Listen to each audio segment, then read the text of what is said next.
As a young citizen of India, armed with technology, knowledge, and love for my nation, with a vision of transforming India into a developed nation, I'm joining Shobhit University. What about you? Very good morning to all the participants from India and abroad. Shobhit Institute of Engineering and Technology Meerut, deemed to be university, and its centers of excellence, Center for Agricultural Informatics and E-Governance Research Studies, and Center for Agribusiness and Disaster Management Studies, extend greetings to all the participants from India and abroad who are attending today's national webinar series on doubling farmers' income by 2022, Atmanirbhar Bharat in agriculture. This webinar series is being hosted on every Thursday at 11 a.m. to 1 p.m. And we are sorry that we are late by 10 minutes today. Today is the 13th October 2022. The webinar is on a very important topic. It is very important for all the startups who would like to undertake activities, research activities, developmental activities in secondary agriculture. The topic is on experience sharing, on entrepreneurial journey in secondary agriculture. On behalf of the Honorable Chancellor, Honorable Vice Chancellor, the faculty members of the university, and on my behalf, and as Professor Emeritus of and Chairman of Centers of Excellences, Center for Agricultural Informatics and E-Governance Research Studies, Center for Agribusiness and Disaster Management Studies, Center for Informatic Development Solutions and Applications, and Center for Industry 4.0 Technology Studies and Applications, and Center for Health Informatics and Computing. Let me welcome today's guest speaker to deliver the talk in 97th edition of this national webinar series, Dr. Siddharth Arora, founder and CEO, Fermentech Labs. Good morning to you. And good morning. I wish to inform the participants and the speaker that the university regularly conducts two webinar series weekly. National webinar series on doubling farmers' income by 2022. There is a vision of our Honorable Prime Minister. And then that is on every Thursday. And international webinar series on open source digital technologies towards self-reliant India on every Saturday. For the benefits of participants and the guest speaker, so far under this webinar series, the university has organized 96 webinars on very important topic. This may be of relevance to many startups and NGOs who are participating in today's webinar series. Let me tell only the title. Role of agricultural cooperative societies and e-governance. In this country, we have 1 lakh primary agricultural cooperative societies and 22,000 primary fisher cooperative societies and more than 1.5 lakh dairy cooperative societies. Blockchain technology-based fishery value chain. A self-contained village, a felt need of the day. Spices informatics network value chain. Lantana camera, a camouflage treasure trove. It can bring in income revolution in the for the tribal people in the country. Smart hill agriculture, a digitalized hill agriculture value systems. Mara mobile, Mara marketing. Integrated mariculture, aquaponics, and precision agriculture. In short, MAPA biofarm for income revolution. Smart tribal agriculture, optimizing value chain. Digital agri-tech and industry perspective. Land resources information system in India, present and road ahead. Weather decision technologies for increasing farm income. Big data in smart farming. Sustainable soil and land management for climate smart agriculture. Understanding market dynamics for increasing farm income. Role of technologies in mitigating crop risk. How to generate additional profit via simple, attractive approaches in farm produce. Adoption of flexi rubber check dam technology. Potential benefit for farmers in rainfed and coastal ecosystems. Realizing the economic benefits of agroforestry, octosol, organic humic solutions for increasing crop yields and quality while increasing farm income and improving soil health. closing the nutrient loop, phosphorus management in protein farming, improving nutrient use efficiency and farm productivity, artificial intelligence enabled pest management technology for agricultural crop protection without pesticides, smart poultry monitoring solutions, agrobiodiversity, intellectual property laws, agriculture and farmers' welfare, and insight into the issues for India's agrarian economy, manufacture and application of biochar for increased soil fertility and crop productivity, sustainable integration of livestock with agriculture for farm income increase, role of geographical indications on improving farmers' income, lessons from Asia Pacific region, dairy informatics network value chain, a dairy tech startup perspective for farmers' income increase, spices informatics network value chain, a turmeric startup perspective for farmers' income increase, generating sustainable on-farm income through fintech interventions, nutrition sensitive agriculture, pathway for increasing farmers' income, artificial intelligence and data analytics to ensure optimal nutrition in the soil, harvested food that minimizes human disease, bioenergy supply chain, a business opportunity for rural enterprises and a farmer produce organization, tech enabling India's tech starved farmers for many-fold increase in productivity and income, open insurance ecosystem for agriculture producers, risk management solutions to overcome repercussions on farmers' income, market stability, and food safety, role of mass media for farmers' income increase, a case study from Green TV, agriculture stack, open source digital infrastructure for the agriculture ecosystem, a Linux Foundation project, circular bioeconomy towards resilience, urgent need for redefining raw materials and modified waste management policies and regulations, agri-tech, new horizon in Indian agriculture, supporting of farmers for marketing will only help doubling of income by 2022. Rural transformation for farmers' income increase, case studies from impoverished districts. Mobile-enabled software as a service to solve complex supply chain challenges, a case study from daily orders. John Deere's journey in India, integrated precision agriculture solutions. Doubling the income of farmers through eco-agri solutions. Revolution. Bayer's carbon farming initiative. Post-production intervention, maximizing value for farmers. BAFE models of revival of traditional water management systems to enable doubling of farmers' income. Should we adopt farmers' welfare as a new paradigm shift of farmers' income? ICT intervention in agriculture, challenges and opportunities. Democratizing the future of farming, a global experience. Commercial processing of fodder, next game changer in dairy. This is very important for today's topic too. Data-driven agriculture and agri-tech startup perspective. Agribusiness potentials in Moringa.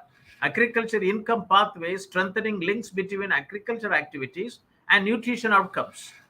Technology, education, research and rehabilitation for the environment.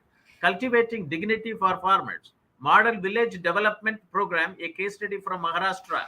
Market-driven agriculture, need for development of crop-specific strategies at block level. Farmers collective with value addition. Powerful business model for income increase for small and marginal farmers. Lessons from Operation Flood for transforming agriculture and food systems. Sustainable food protection. Food production. Small-scale fisheries and their contribution to rural livelihoods. Case study from developing countries. Agriculture marketing in India, defects therein and remedial measures, if any. Impacting lives through livelihood promotion and value chain development, case study of Viruthi impact model. Organic spices cultivations for doubling of farmers' income in northeastern region of India, value chain analysis. Agriculture exports management, imperatives of integrating with the global value chain at the earliest. Agriculture value chain challenges and opportunities. Dairy husbandry for food security and national prosperity.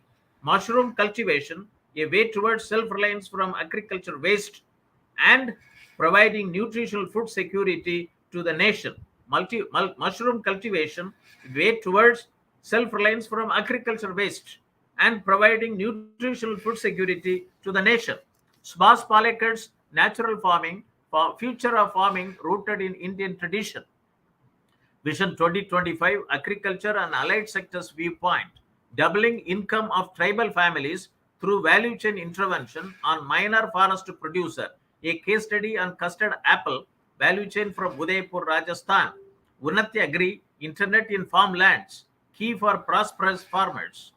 Jackfruit Informatics Network value chain in needed digital infrastructure for increasing farmers' income. Doubling of farmers' income through integrated agri value chain. Potential role of minor fruits in achieving nutritional and livelihood security. Fisheries Informatics Network value chain, a case study from Manja Technologies. Untapped potential for growth, co-create solutions to realize gains for farms, households, and communities. Neem tree, sustainable solutions to livelihood, chemical-free nutritious food, and global warming. One district, one product, informatics network value chain, the key to unlocking India's potential of agri-exports. Village e-commerce, challenges, barriers, and potentials in rural India. Export potential of GI-tagged agriculture products from India, issues, challenges, and potential. Doubling Indian farmers' income through indigenous cows, opportunities and challenges.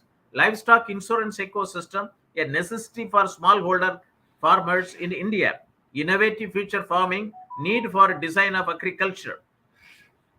Empowering rural farmers by co-creating value-added products and agri-tech entrepreneurs' perspective. Food value chain, issues, challenges, and potential. Animal health husbandry, quality, innovation, talent, and technology have power to transform. Farm-linked activities and secondary agriculture, empowering small and marginal farmers in India. Farm-linked activities and secondary agriculture, empowering small and marginal farmers in India. Harnessing opportunities in rainfed areas, pathway to prosperity. Agri-entrepreneurship development, pathway for farming as a service. Agriculture resources information system and micro-level planning for enhancing farm health, key to achieving the doubling farmers' income by 2022 agenda put forth. Growth and structural transformation in agriculture in India, moving to the next level. Fisheries value chain, empowering fisher folk and allied workers through digitalized fishery input management systems. Village level cooperatives, a proven model to elevate farmer from their poverty. Today is the 97th edition of the National Webinar Series, which will be addressed by Dr. Siddharth Arora, founder and CEO, Fermentech Labs from IIT Roorkee, Uttrakhand, on a very important topic, experience sharing on entrepreneurial journey in secondary agriculture. The keywords are experience sharing, entrepreneurial journey, and secondary agriculture. India is a land of villages. Acharya Vinoba Bhave said, India is largely an agrarian agricultural country and a country of villages having more than 6.5 lakh villages. And it employs more than 50% of the India's workforce and contributes about 19% of its GDP. And farmers, Indian farming community comprises of about 14.5 crores operational holders, of which 85% of the farmers are small and marginal size operational holding, owners. Farmer needs timely, location specific, personalized information for effective control on their production, risk, and then market their produce to identified market opportunity. India is a country where in every year about 18 to 19 billion dollars worth of agriculture waste gets generated, and it is not converted into wealth. In that aspect, today's topic is a very landmark address today.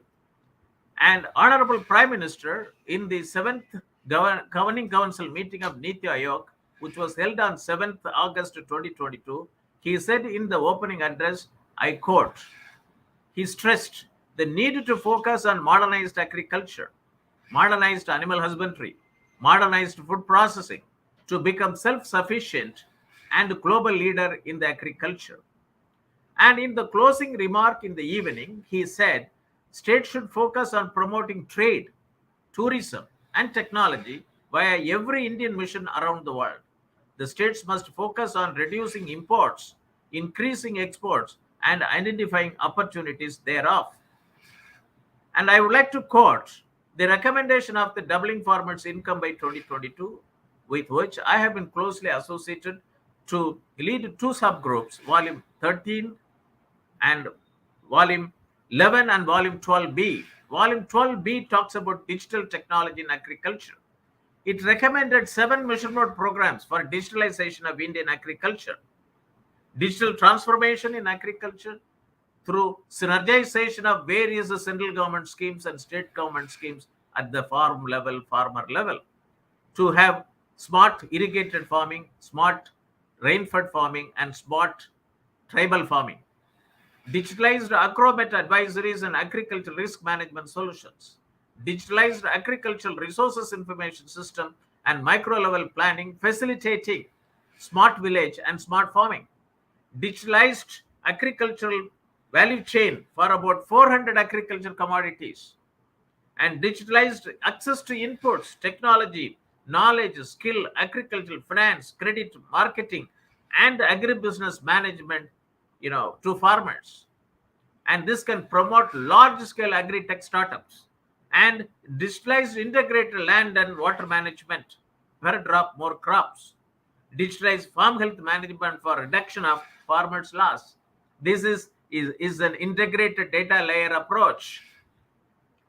And this takes care of, this consists of human health, plant health, animal health, soil health, water health, fish health, and environmental health. And this is very important. And Atmanirbhar Bharat is the Honorable Prime Minister's vision of making India a self-reliant nation, rested on 5 I's: intent, innovation, infrastructure, inclusion, and investment, based on 5 pillars: quantum jump in economy, infrastructure, one that represents modern India, systems 21st century technology driven, vibrant demography, demand whereby the strength of our demand and supply chain should be utilized to full capacity. And during the third tranche of Atmanirbhar Abhiyan, and the government has sanctioned about 1.5 lakh crore as a booster to strengthen, out of which 1 lakh crore to strengthen agricultural cooperative societies, farmer produce organization, and startups for boosting farm gate infrastructure. It is very important. And 10,000 crores for formalization of micro food enterprises and following cluster-based farming approach. And we have Amrit Kaal led up to 100, next 25 years, and how to take India to new India, and which has got a blueprint, which is futuristic and inclusive.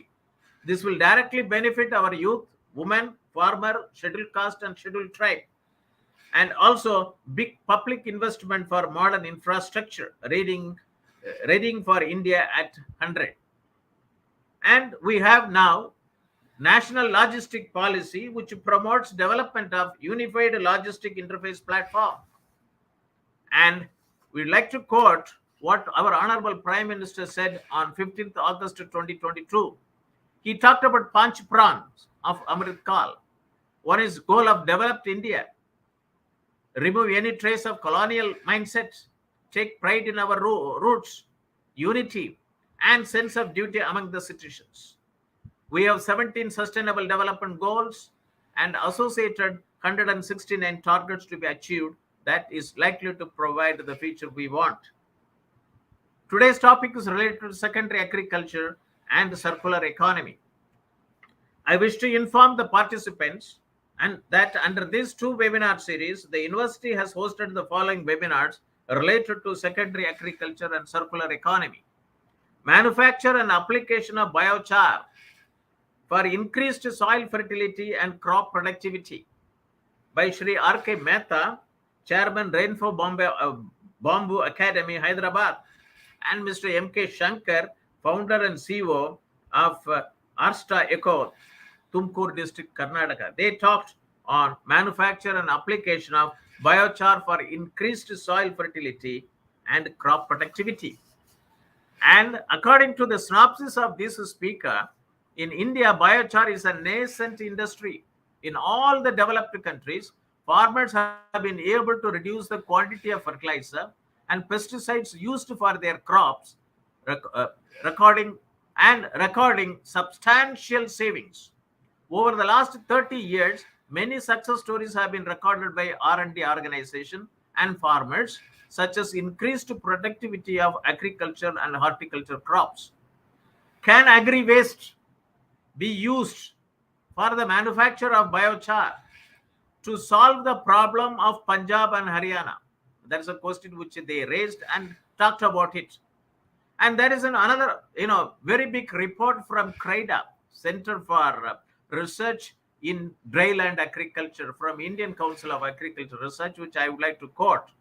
Biochar production and its use in rainfed agriculture, experiences from CRIDA, surplus and unused crop residues, when left unattended, often disrupt land preparation, crop establishment, and early crop growth, and thereby are typically burnt on farm, which causes environmental problems and substantial nutrient losses.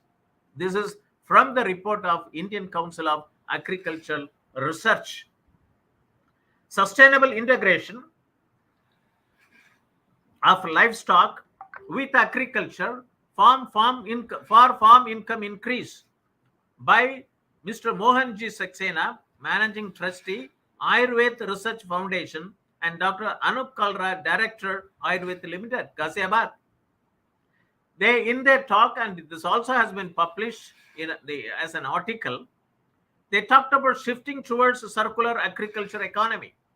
A circular agriculture economy proposes a viable model for the current linear economy, make waste approach by minimizing the amount of external inputs for agriculture production, closing nutrient loops, and reducing negative impacts to the environment by eliminating discharges, wastewaters, and surface runoff. The circular economy endorses reduce, reuse, and recycle approaches. Applying circular economy principle to the development of Indian food system could create annual benefit of rupees 3.9 lakh crore. That is about $61 billion by adopting the circular economy. And circular carbon economy, new pathways towards economic growth. It is an integrated and inclusive approach to transitioning toward more comprehensive, resilient, sustainable, and climate-friendly energy systems that support and enable sustainable development. By 2023, the ecological footprint of food transport is required to be communicated using carbon dioxide emissions, COT label, or by providing information about the length of time and the mileage traveled, food miles label, on every agriculture or food product. In fact, the fresh fruit contains more nutrients, less travel time means a safer food supply, and seasonal produce offers a better variety. Smaller the food miles shall promote vocal for local mission of Atmanirbhar Bharat Abhiyan. And Doubling Farmers' Income Committee Report, Volume 14, Comprehensive Policy Recommendation, talks about secondary agriculture activities. It has given 35 recommendations, and some of which I would like to read it. In the opinion of Doubling Farmers' Income Committee, secondary agriculture should be described as an activity that can be considered as a cottage industry, as a family-based activity, and also a village-level enterprise at a scale that can contribute to the economy well-being of the village communities. And secondly, as a large enterprise that is integrated into neighborhood in terms of input resources. It's a very important recommendation. And secondary agriculture is defined as a productive activity at the enterprise level.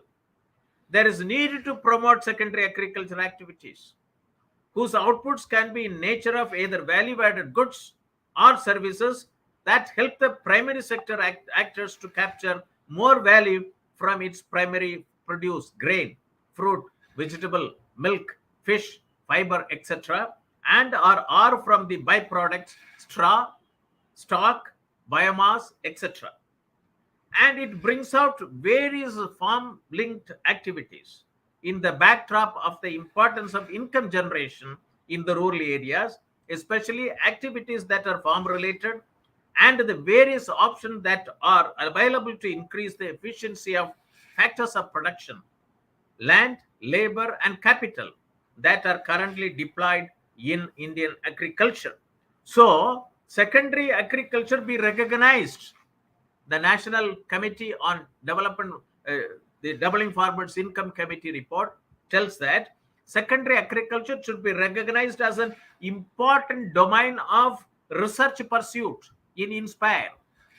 Research pursuit in Inspire. I don't know, many of the research bodies have undertook. I have noticed this recommendation. I don't know whether they have gone through the various volumes of Doubling Farmers Income Committee report.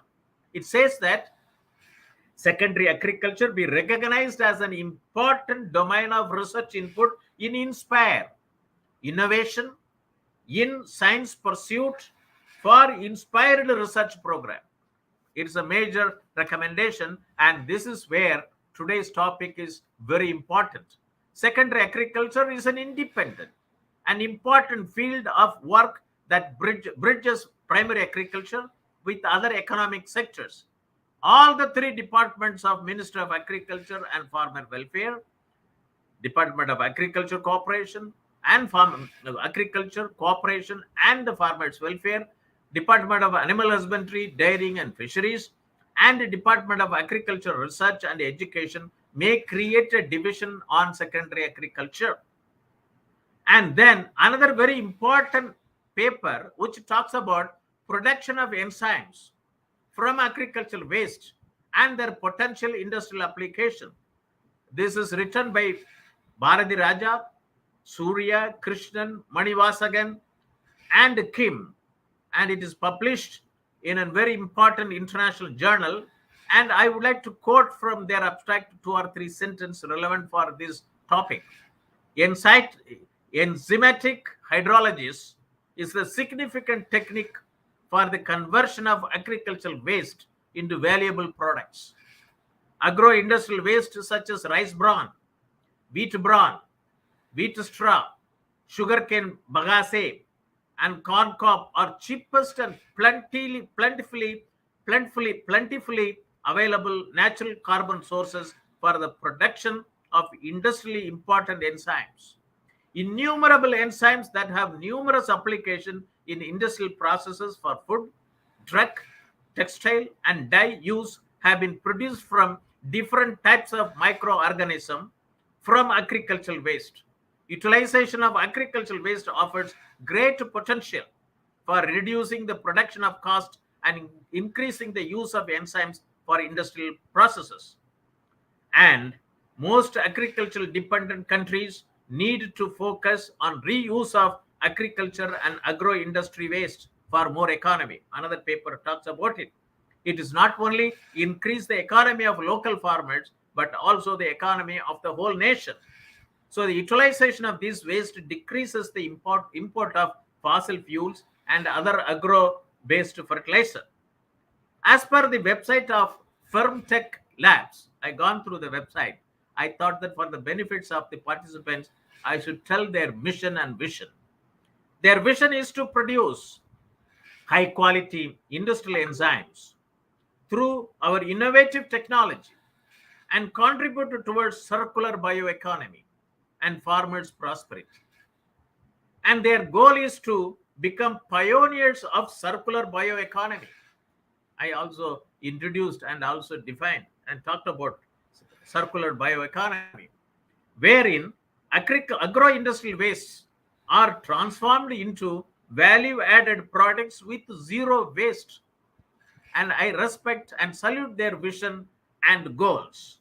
Let us now turn to the address by Dr. Siddharth Arora, founder, CEO, Fermentech Labs from IIT Roorkee, on a very important topic, experience sharing on entrepreneurial journey in secondary agriculture. Today's topic will motivate and galvanize the participants. Watching our telecast through facebook.com/Shobhit University India or youtube.com/Shobhit University in or linkedin.com company/Shobhit University for establishing secondary agriculture value chain startups, agri-tech startups at Gram Panchayat level. It means that one agri-tech startup in every Gram Panchayat to help 14.5 crore operational holders. They produce agriculture waste. And focus of the talk, as per the synopsis of the speaker, will be on the following points: key traits of the entrepreneur, information on funding sources and agencies, how to write funding applications, what are the incubators and their requirements checklists, how to make an effective PPT, and Fermentech journey in converting agricultural waste to wealth. And this will make to generate one agri-tech startup on agriculture waste to wealth in every Gram Panchayat. And I wish that Fermentech Lab will become the mentor of such agri-tech startups throughout India through the Shobhit Institute of Engineering Technology, through these two centers of excellence. Let us unlock the opportunities in India at the earliest. Let me introduce the guest speaker to the audience, Mr. Manish. Dr. Siddharth Arora, founder and CEO, Fermentech Lab Private Limited, holds a PhD in biotechnology from IIT Roorkee and has expertise in the field of industrial biotechnology. During his doctoral research under the supervision of Professor Sanjay Ghosh, he developed a novel SSR bioreactor for the production of industrial enzymes. Inspired by his research output, he has founded Fermentech Labs Private Limited. He has the opportunity of two-time personal one-on-one interaction with our Honorable Prime Minister Shri Narendra Modi at a startup event and Uttrakhand Investor Summit at Dehradun. I congratulate you, Dr. Sidharth. Dr. Arora has won many awards and recognition for his achievement. I was able to list out only 13. Biotechnology Ignition Grant, Engineering SUI Seed Grant from AL, Seed Funding Support from Birac Seed Fund, Funding Support from under the TIDE 2.2 scheme of MAITI, Tectonic Innovation Towards Zero Food Waste Challenge of DBS Bank and Social Alpha, Best Young Innovative Entrepreneur Award, Best Startup Stall, First prize in business plan competition, first prize in IIT RHF business plan composition, first prize in the BRIC idea exposition, and represented the Indian delegation consisting of 20 startups at the SLUS, world's largest innovator startup platform at Helsinki, and selected for product launch at Global Bio India by Honorable Secretary DBT, and a first generation entrepreneur having massed coverage in Skill Outlook, Better India, Hands India, Times India, and Economic Times. With this, I would like to invite Dr. Siddharth Arora to participate in the national webinar series sorry, doubling farmers' income by 2022. Atmanirbhar Bharat in agriculture. Thank you so much, Professor Moni. I'm truly. I'll complete one sentence more. Please. 97th edition on the topic experience sharing on entrepreneurial journey in secondary agriculture. Over to you. Thank you so much, sir. I'm truly overwhelmed by the introduction, and as well as I'd like to congratulate you on this excellent initiative that you and your team has undertaken on the national webinar series on doubling the farmer's income. Without a doubt, secondary agriculture is one of the most important areas that has to be taken into consideration, and that will significantly have an impact on not only doubling the farmers' income, but also, towards achieving our net carbon zero goal by 2070. So thank you once again. So yeah, so now coming on to today's topic, that is on the experience sharing on entrepreneurial journey and secondary agriculture.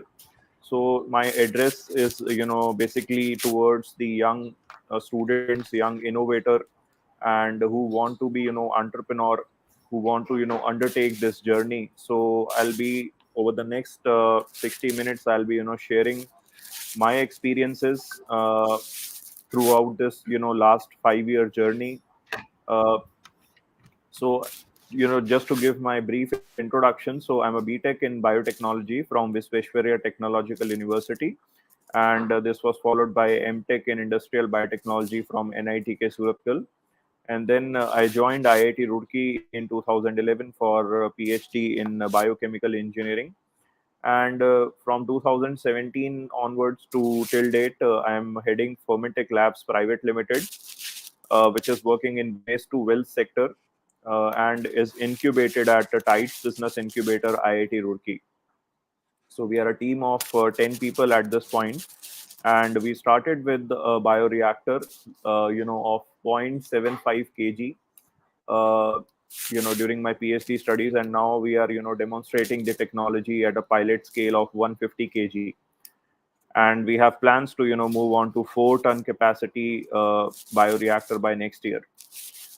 So this is, about myself and Fermentech. Basically, as I said, working in waste to wealth domain.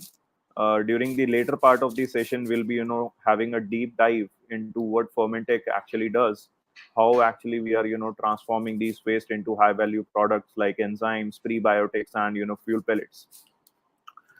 All right. So to begin with,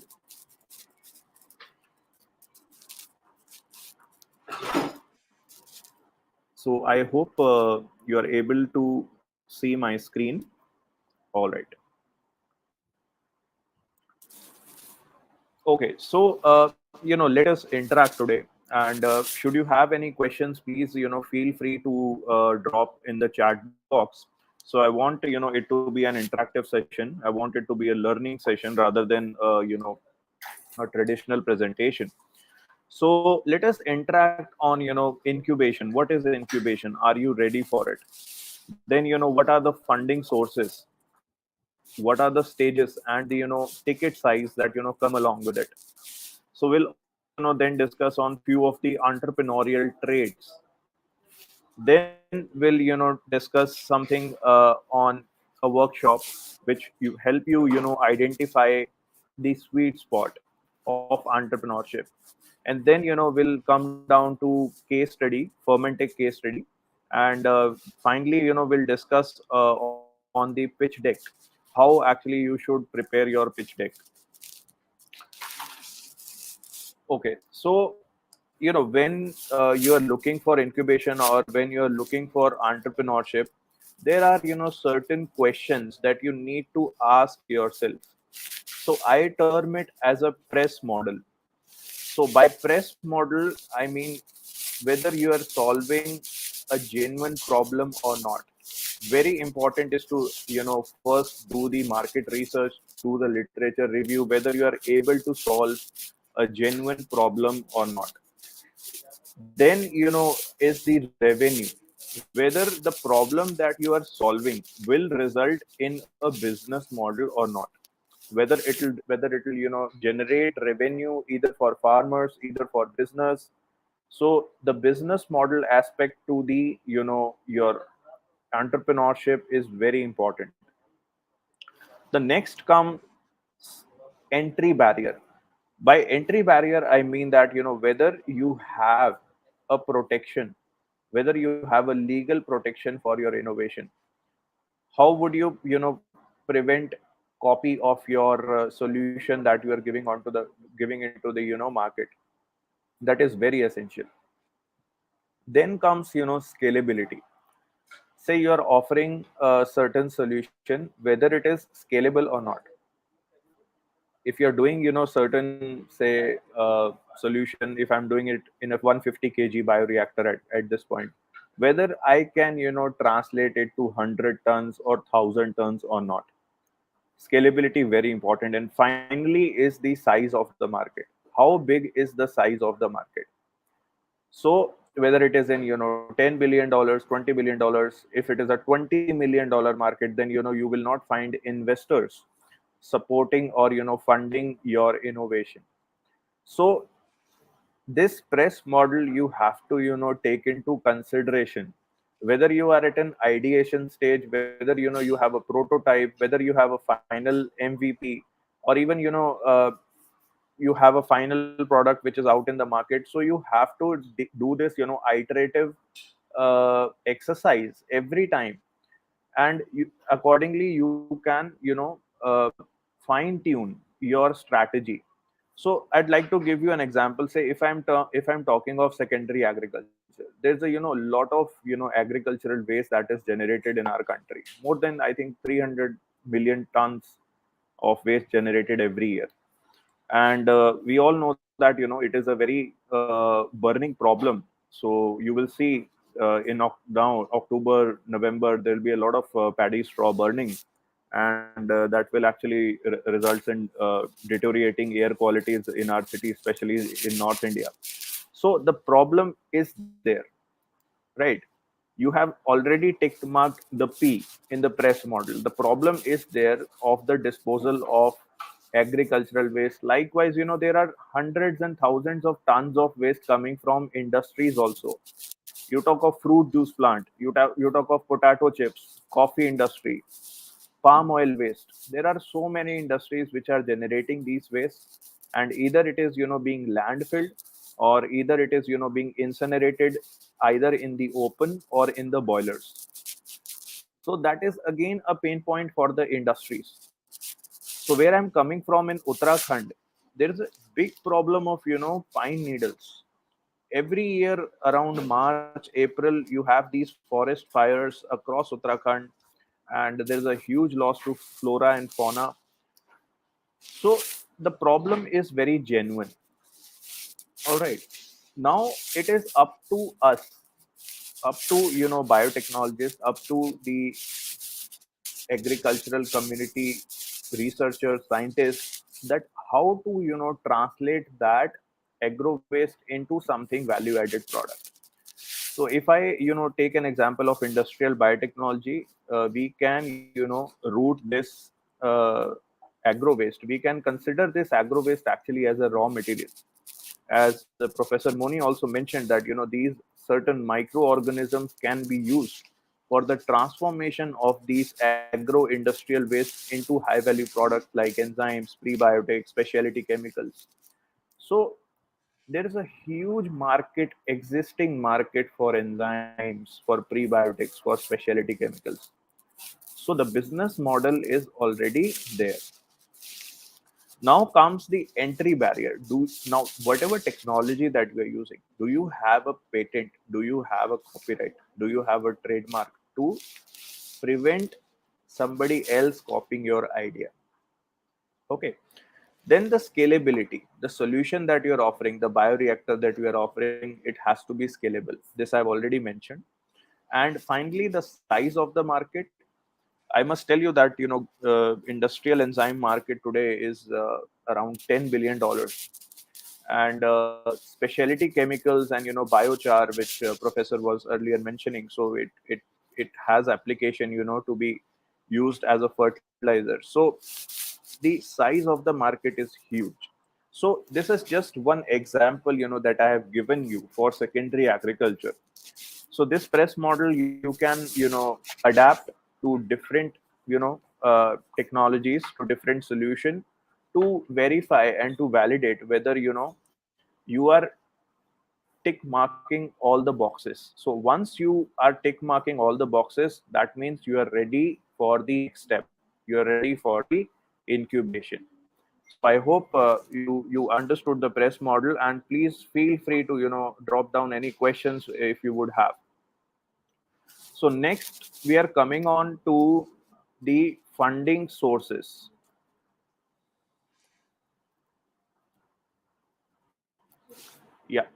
So next, we are coming on to the funding sources. Once you have made up your mind that you are ticking all the boxes in the press model, you are ready for incubation, then you need funds, then you need some funding help to actually get on board.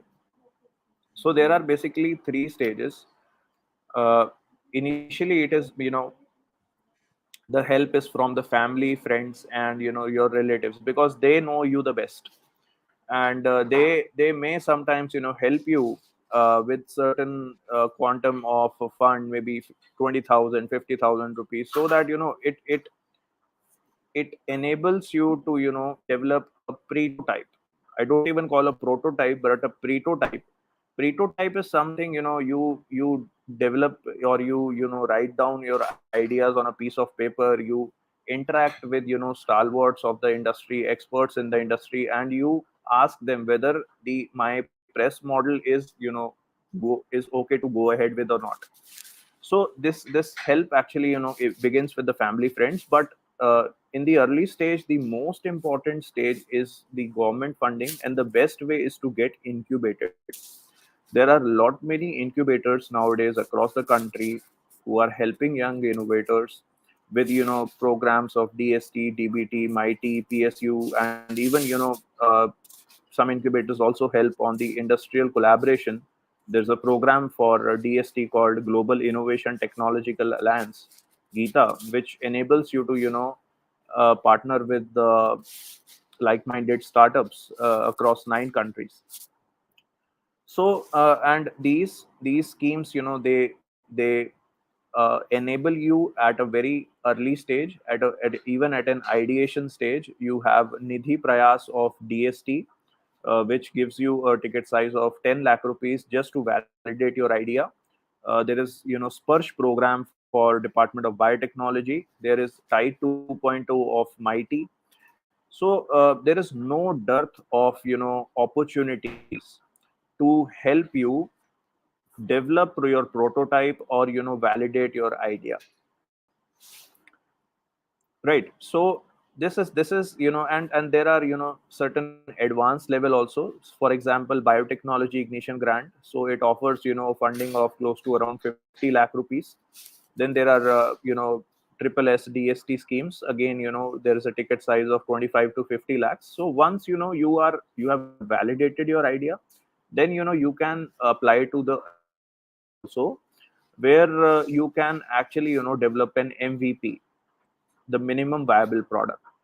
So this stage usually is an early stage, and it usually takes 1 to 2 years, sometimes 3 years for deep tech startups, and the ticket size is usually less than 1 cr. So once you are past this early stage, then you enter the middle stage, where you get into touch with a lot of angel investors, a lot of public sector undertakings, and there are a lot of loans also available with the government of India to help you actually scale up your operations. So and the ticket size is usually around less than 5 cr. And at this stage, it is necessary that you have found some initial traction. Say if you are developing enzymes, or say prebiotics, so it you should make sure that you have some, say, LOIs, letter of intent, from certain customers. Even if you do not have revenue, even if you are pre-revenue, but expression of interest from industries or certain industry validations are very important to get you on board in the middle stage. So once you have this type of funding, it enables you to onboard revenue, expand your team. And that is where VCs actually come into the picture. So VCs want your balance sheet to be solid. Legal compliances is very important thing, and there are so many uh, benefits of being incubated, especially if you are a first time incubator. So they help you with your marketing strategy, your team building, researching on the competitive landscape, and the importance of interaction with clients, and getting validations from the third party. So that is of immense importance. So this is also called a lean startup methodology, where you develop a product, you develop a prototype, you take it to the industry, you get the feedback from there, you again come to your lab, you work on it, and finally you develop a commercially viable product. So this is a journey in itself. And the VCs, they come into the picture when you have mastered this journey, when you are into revenue generation. Your forecast are pretty impressive, and the ticket size also is pretty impressive and handsome at this stage, and it runs into millions of dollars. And finally the stage, IPO, when you publicly list your company. So the journey of startup actually ends there. So this was different stages of the startup, and the key resources, the types of funding. We can have a separate session detailing different types of funding under DST, DBT, MIT, because that will again take another hour. But you can also alternatively visit their websites, and all the information you can find for these schemes. All right, so any questions, please feel free to ask. Okay, yeah. So now I'd like to share my experiences on how to apply for funding application. So I'd like to share from Biotechnology Ignition Grant. So this is referred to as one of the prestigious funding grants across the country. So after completing my PhD, I applied for Biotechnology Ignition Grant. At the first attempt, I did not make it because of the financial, things that were missing on the, or the business model that was missing on the application. But on the second attempt, after uh, including all the business model details, we got through Biotechnology Ignition Grant. And here I am now sharing my experiences. So initially, the problem statement, I've already mentioned on the problem statement. You need to spend a lot of time on researching on the problem statement. All right. So and the solution part, when you are writing an application, it is highly desirable that you have some preliminary data along with you. And if possible, define that clearly with real time images, test reports, industry validation, because that actually speaks a lot. If you're developing a product, even if you have a prototype, but if you put the real time image for that prototype, if you have a test report or industry validation, so it really adds value to the solution. And if you have any intellectual property, even if you have filed an IP, even a provisional IP, so that also it really adds weight to your application. So make sure when you are preparing solution, you have these ingredients in your solution. Next comes the competitive landscape. So it is very important to have a thorough knowledge of your competitors. And the best way is to try have this habit of continuously interacting with your customers, to know more features on the product. And it will also help you identify the pain point, that where your technology or product needs to stand apart from the solution that is currently there in the market. Most of the time what happens is, we are in academics, we are into our labs. There is a tendency to be in the bubble, in the comfort zone, and we do not travel to the industry, we do not go out.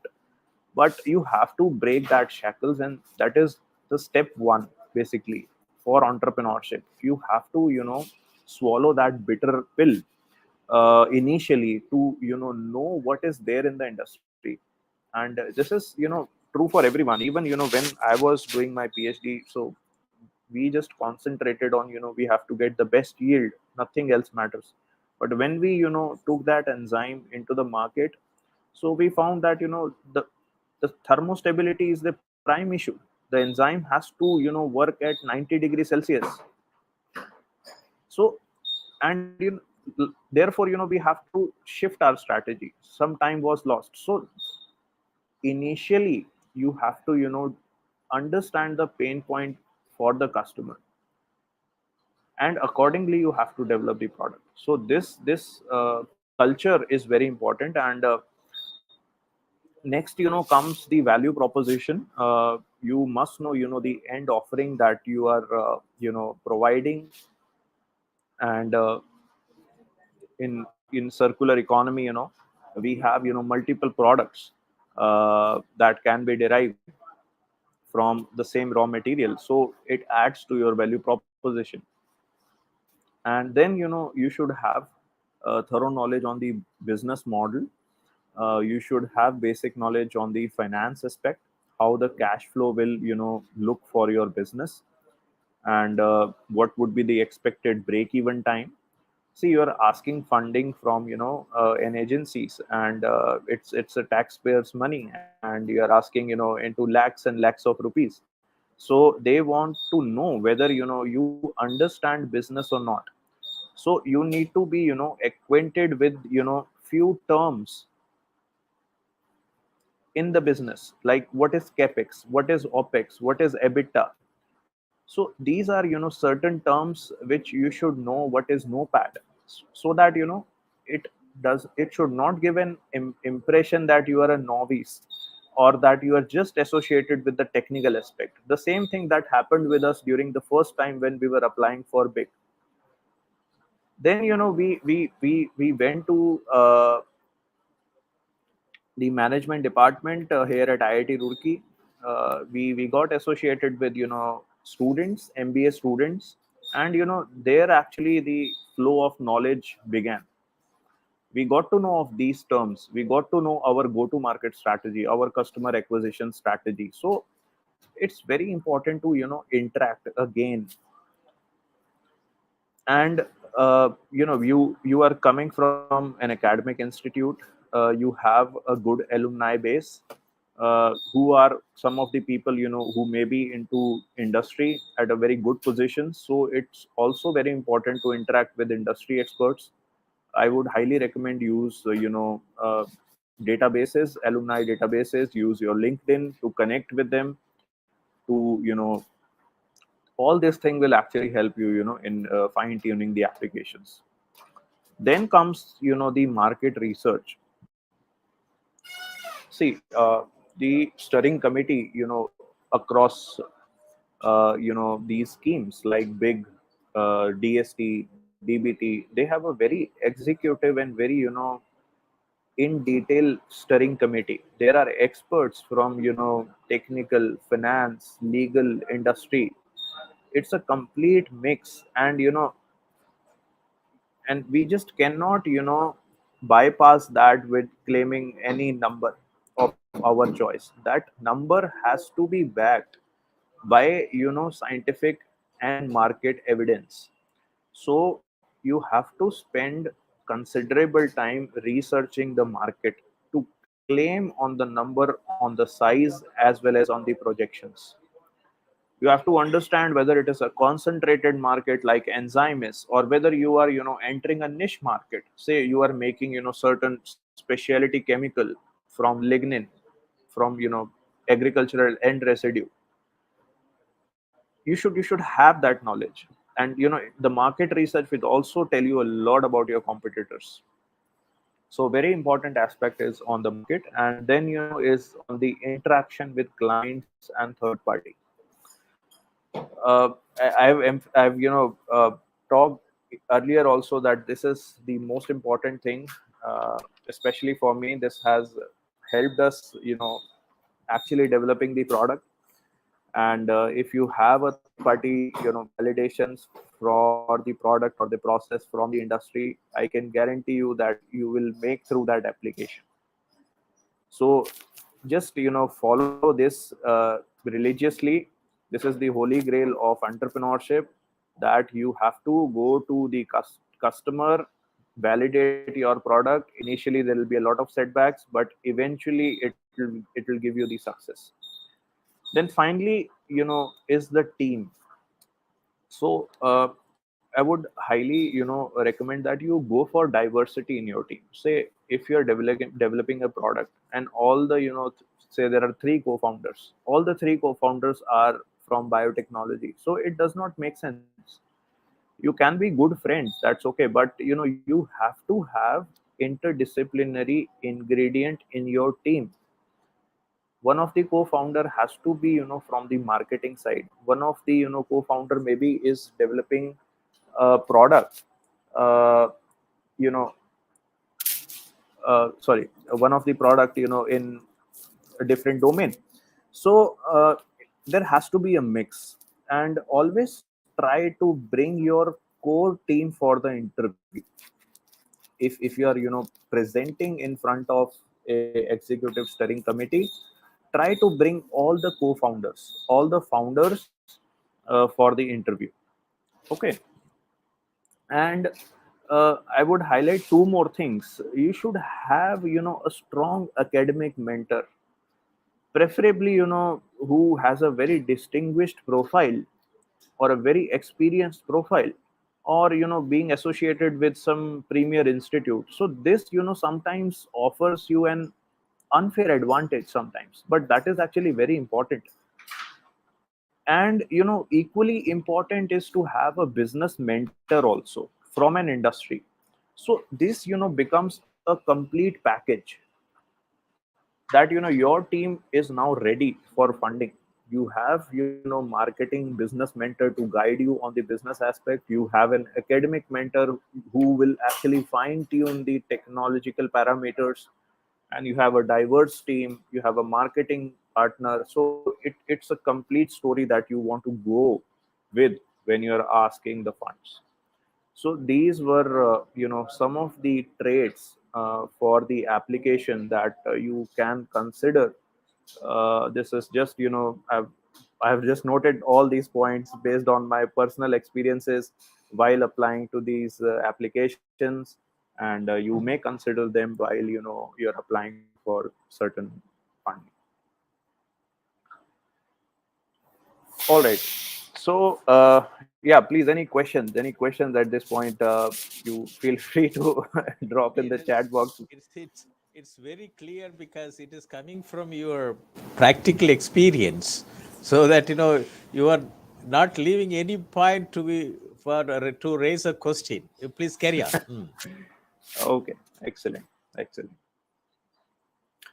All right. So now we are coming on to entrepreneurial traits, where I'll be discussing certain traits that I have observed among successful entrepreneurs in the industry today. And the some of these traits I'd like to share with you.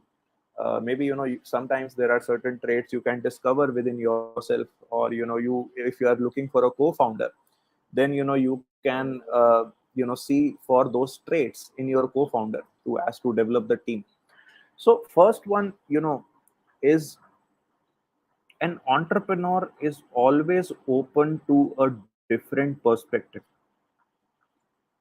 For an entrepreneur, if you are rigid, then you are not an entrepreneur.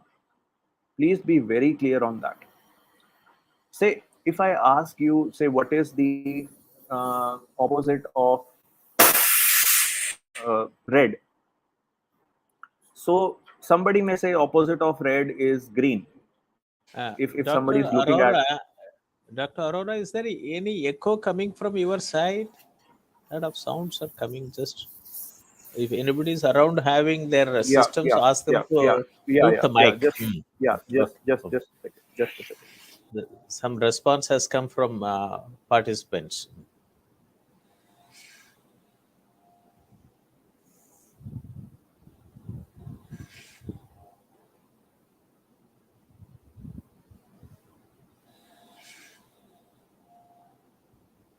Okay. Yeah. Is it better now?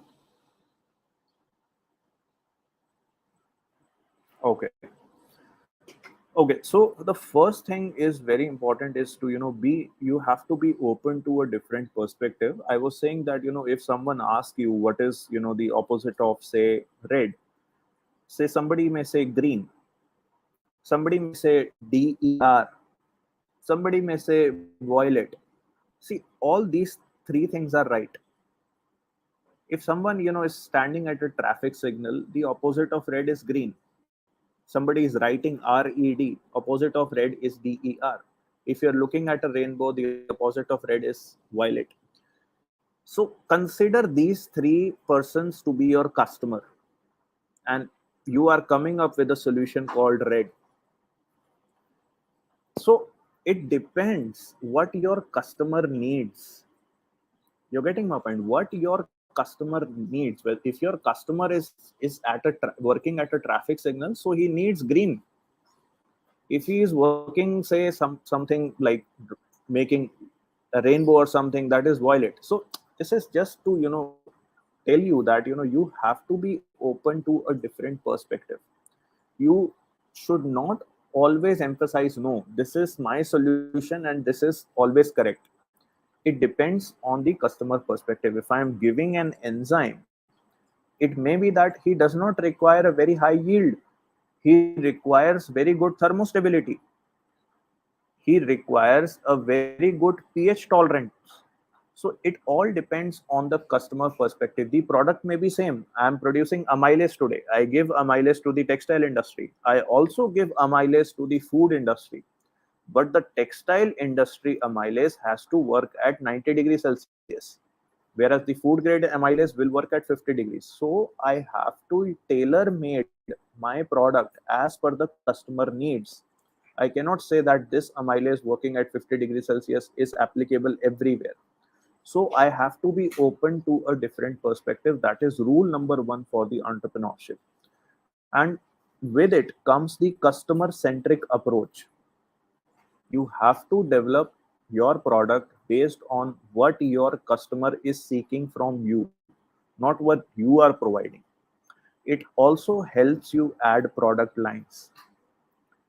And it's important to have a deep empathy towards your customer. Right. So these are some of the traits that are associated with the entrepreneurship. Sometimes people say business, some business is done by shrewd people or mean people or something like this. But let me tell you, a successful businessman will have a very good empathy. He will have a deep empathy towards the customer because he understands the pain point. He is not rigid on his services. So that perspective, that approach you have to adopt if you want to be a successful entrepreneur. Next is identify the non-value adding assets. How these Ola, Uber, they came into existence. Initially, these cars, these luxury cars, they were reserved for guests at premium hotels, 5-star hotels.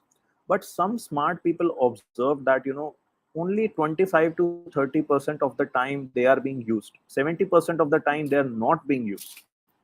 So they went to these car owners with a solution that, how about we provide this 70% of the time to normal people, to normal public.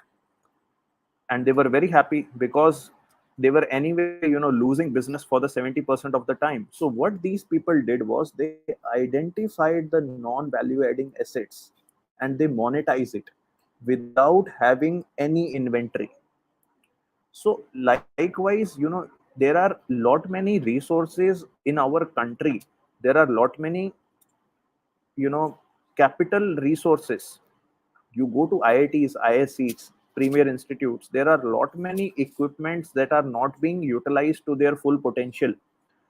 Try to identify first them and try to utilize and monetize. You do not have to procure or purchase heavy machinery. They are already there. So this is another trait. of an entrepreneur, he does not invest heavily on the capital, but he identifies how best he can utilize the resources. Next is the double whammy approach. Javed Habib, he's a famous hairstylist. How he runs his business. He has hair academies across the countries. I think more than 100 hair academies he has, and he also has hundreds of saloons. So he licenses out. He franchises, actually, I should say. He franchises, Javed Habib saloons across the country. So what he does it, he actually, enrolls students into those hair academies. He teaches them the art, and then to the best students, he also give franchisee. So see, he's making money from the academies also, and when he is franchising, he is also making he's earning from there also. So see his business model. So that is called double whammy. So this is again very important entrepreneurial trait. But this trait sometimes it has to be acquired once you have reached a certain maturity. But this is another business model. Okay, so next is try building a platform around your product. So say in circular economy, or in secondary agriculture, the raw material that we use is heterogeneous in nature. You have cellulose, hemicellulose, you have lignin. So say initially we just started with a single product, enzymes. But what we observed with, while interacting with the customers, and while interacting with the scientific community, that we could also develop prebiotics. We could also develop a lignin rich residue towards biochar. So have this approach of building a platform around your product. Like if you are you are developing a smart watch, so can it also be coupled or embedded with, say, if I want to control my TV with a smartwatch, if I want to control some accessories in my room with a smartwatch. So that is how you partner with, say, the TV company or an appliance company. That is how you build a platform across your product. So that is again a very important entrepreneurial trait. Next one is is the last mile user connect. Again, it is a part of having a deep empathy towards the customer. uh, so I mean, I think in late 90s, there was a car launch in India, Ford Icon. It was for the luxury segment, the business class. So but when it was launched, it did not do very well in the Indian ecosystem. And the reason was that for the company thought, while launching the car in the Indian market, they removed the power window from the rear seats. Now in American system, this worked very well, because everyone used to drive their own car in America. But in Indian ecosystem, the luxury car, usually the owner will sit on the rear seat, and he will have a driver who used to drive the car. Now, what happened was, the owner did not had the power window, and it went on to the front seats to the driver, and that feature actually led to the decline in sales. Ford had to spend millions of dollars to reverse that. They had to take back the some of the cars and adjust it according to the Indian ecosystem. You see, a company like Ford missed this last mile user connect, and that resulted in significant loss for them. So it's again very important to understand deeply the needs of your customers. Next is developing techniques for interaction with the customer. So I would suggest you you have a approach which is not very traditional. Gamify your approach.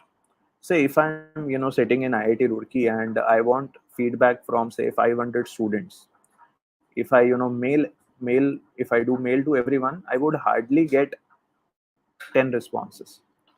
But there is a nearby cinema, RR cinema. If I say that top 3 or top 5 students will get a Saturday night ticket to the RR cinema, that responses will increase to 200 or 300. So that is called gamifying your approach, gamifying your questionnaire. And and sometimes you also get a very realistic response when you actually gamify your approach. So this is another trait that you associate with entrepreneurs. Finally is defining value proposition. It's very important to define your offering, and defining in as less sentence as possible. So the best example I can think of is Domino's. Domino's says that what is the value proposition of Domino's? He says freshly baked pizza in 30 minutes or free. See, in single line, he has told you what is the end offering he is giving you, in how much time he is giving you, and if it does not happen, how will the objection will be addressed. He has also mentioned that in one simple line. I do not find an example of a better value proposition than Domino's. So try to inculcate those value propositions so that it does not waste customer time and you give complete information. Then discover your unfair advantage. I've already mentioned that you should have a very reputed academic mentor, or someone with extensive experience, or someone with renowned or proven market skills. It really adds value. And finally focus on innovation as a business strategy. Incentivize your staff, incentivize your team based on the innovation, not just on the time spent in your startup. So finally I'll just give this exercise to you. See, all of you, I think you're from a university, and you are learning skills. So there are a lot many tech possibilities that you are generating. But after this today's lesson, you can think of two more things, how that tech possibility will actually result in business, and who will use that. So these two things today you can think. If you are working in a circular economy, if you are doing secondary agriculture, you are making enzymes. Say I'm making enzymes. Who will use my enzymes? Textile, bakery, animal feed. Who will use my enzymes? And whether those enzymes are cost competitive or not, whether it is scalable or not, whether it will translate into a business or not. So try to do some exercise, some mind exercise, and then you will identify your sweet spot. You will identify the purpose, that why you are doing what you are doing. It will add mission and vision to your journey. So this was on the entrepreneurial traits, based on certain experiences and certain books also that I have read across. So yeah. So I think Professor Moni, I have some more time. You have a lot time to know. You explain Okay. that because it is even though you are more than an innovator, but also you are more than a professor, teaching accordingly that how the students get involved. Please carry on, you have time. Okay. Thank you so much. Thank you so much. All right. All right. So I'll now briefly explain you what Fermentech is all about, what we do, and then I'll just come on to how you can make an effective PPT. So we at Fermentech, are working at a circular bioeconomy. So we actually process agro-industrial waste. We pre-treat them using our novel solid-state fermentation bioreactor. And primarily, we make metabolites like enzymes, prebiotics, and also, we have a lignin-rich end residue for which we have, proven high calorific value fuel pellets generated out of the waste.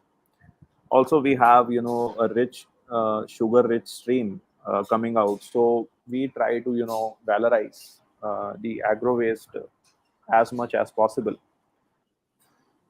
So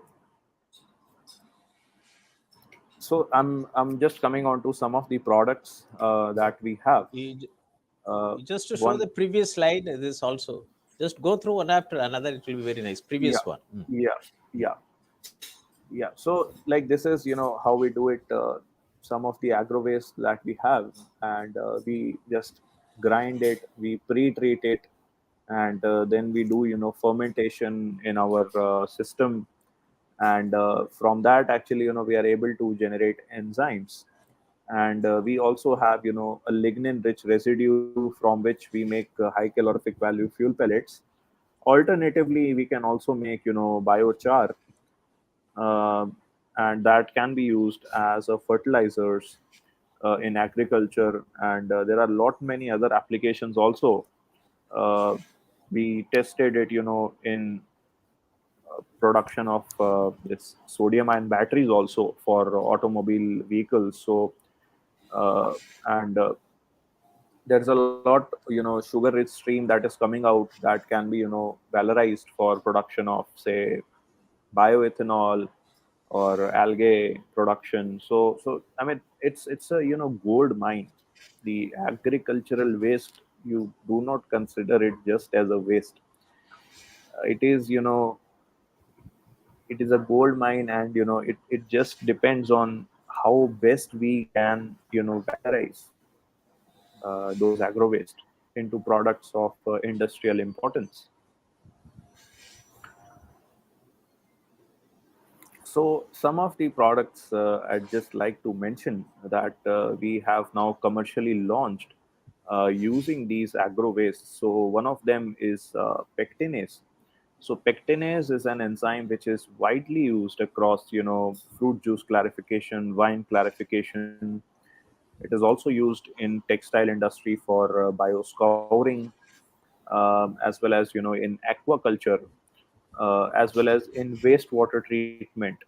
So we have produced these pectinase using two waste, orange peels as well as wheat bran. And we use non-genetically modified fungi for all our enzymes. So right now we are focused towards food grade enzymes. We are supplying these pectinase to fruit juice companies in Himachal Pradesh. And recently we have also started supplying these enzymes to textile industry for bioscouring applications. So next is the amylase. This we have made using wheat bran as a agricultural waste, and we have also utilized waste from textile industry for production of amylase. And this amylase we have supplied back to the textile industry for desizing application. So our amylase is being used by Welspun in Gujarat, also KG Fabrics in Coimbatore, for desizing the garments. We have now also started supplying these amylases on basically trial basis to Albini Group in Italy. And I'm happy to share that we just last week got positive feedback for the amylase in their facility. So apart from the textile industry, it is widely used across food industry, also in bakery products, in clarification of beer, in pharmaceutical industry, in fruit juice clarification. So the target spectrum is quite broad basically. So yeah, so Can you next is, explain? Can you yeah, yeah, explain? please. You use the word the fruit juice clarification. Clarification in this one. What is the meaning of clarification? Maybe many of the Yeah, people would like to yeah, know about it.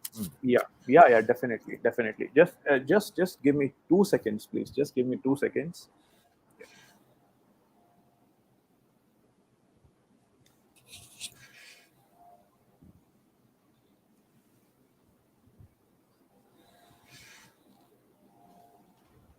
Yeah, I'm so sorry, actually. Yeah, Yeah. yeah. So on the fruit juice clarification, when we prepare fruit juice, like I show you in this slide. So this one, yeah. So there is a process when we mash the apples or grapes. So there's a lot of turbidity and haziness that we get uh, after mashing these. So when we want to develop a final ready fruit juice, it has to be clarified, the viscosity and turbidity to go down.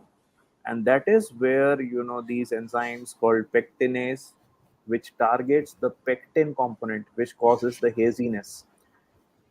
The amylase targets the starch, which increases the viscosity. So it is a synergistic action for pectinase and amylase, which actually breaks down these polysaccharides into monomers like galactonic acid, like glucose, like maltose, which not only clarifies the juice, but it also increases the sweetness. So that is the role of these enzymes in the clarification. So I hope I answered your Yeah, question. yeah. Yeah, It's very nice. That very nice. yeah, yeah, yeah. So next, we are moving on to xylanase. So in the xylanase, we have used the sugarcane leaves, and we have used wheat bran, and we have used linseed oil cake, and we have converted this into the enzyme using a novel isolate called Aspergillus corrugatus. And all our microorganisms, I must add, they are proprietary, and we have isolated them from their natural environment, and they have been deposited to culture bank at CSIR Imtech. So the xylanase enzymes we are presently giving to bakery units. Aurora Flavors Private Limited in Madurai, Chennai, Madurai, Tamil Nadu, they are using our xylanase in their commercial bakery formulations. And this is also presently under trials at Britannia in Chennai unit. So we also emphasize a lot on validations by top companies, because once you have validations by premier companies and they vouch for your product, so it really opens the door for your products to being distributed across local shops. So now we are also supplying these enzymes across Roorkee also in bakery units for production of rusks and bread. So xylanase enzyme basically it targets the xylene component in the flour, and it converts it into xylose sugar, which Saccharomyces cerevisiae yeast utilizes, and it increases the duff volume, it increases the rusk volume, and also the shelf life to a certain degree. So that is how these enzymes actually help the bakers in their respective field. And also xylanase is a very important enzyme in the animal feed industry also, where it prevents some anti-nutritional factor, it breaks down few anti-nutritional factor which help in increasing the FCR, food conversion ratio, for the animal, widely used across poultry, then pig, and in fisheries also it's widely used.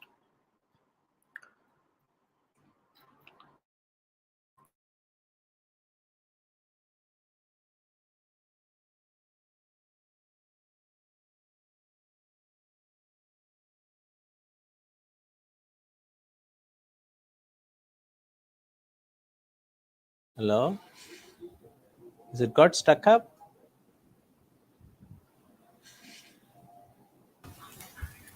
Dr. Yes, Arora? sir. Yeah, okay. I'll speak to him. Okay, it has come. Hello, Dr. Arora?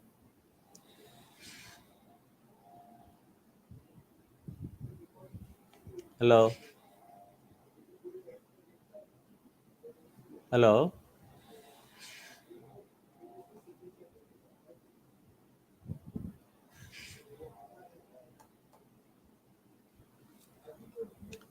Dr. Arora?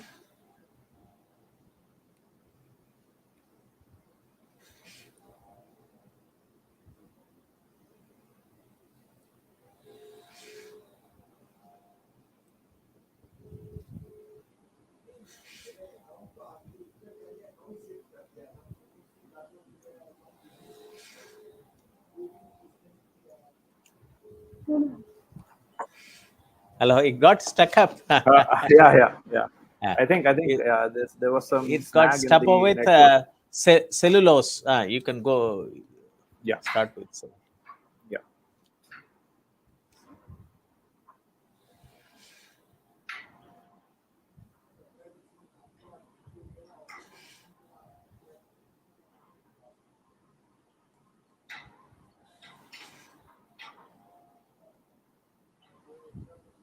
yeah.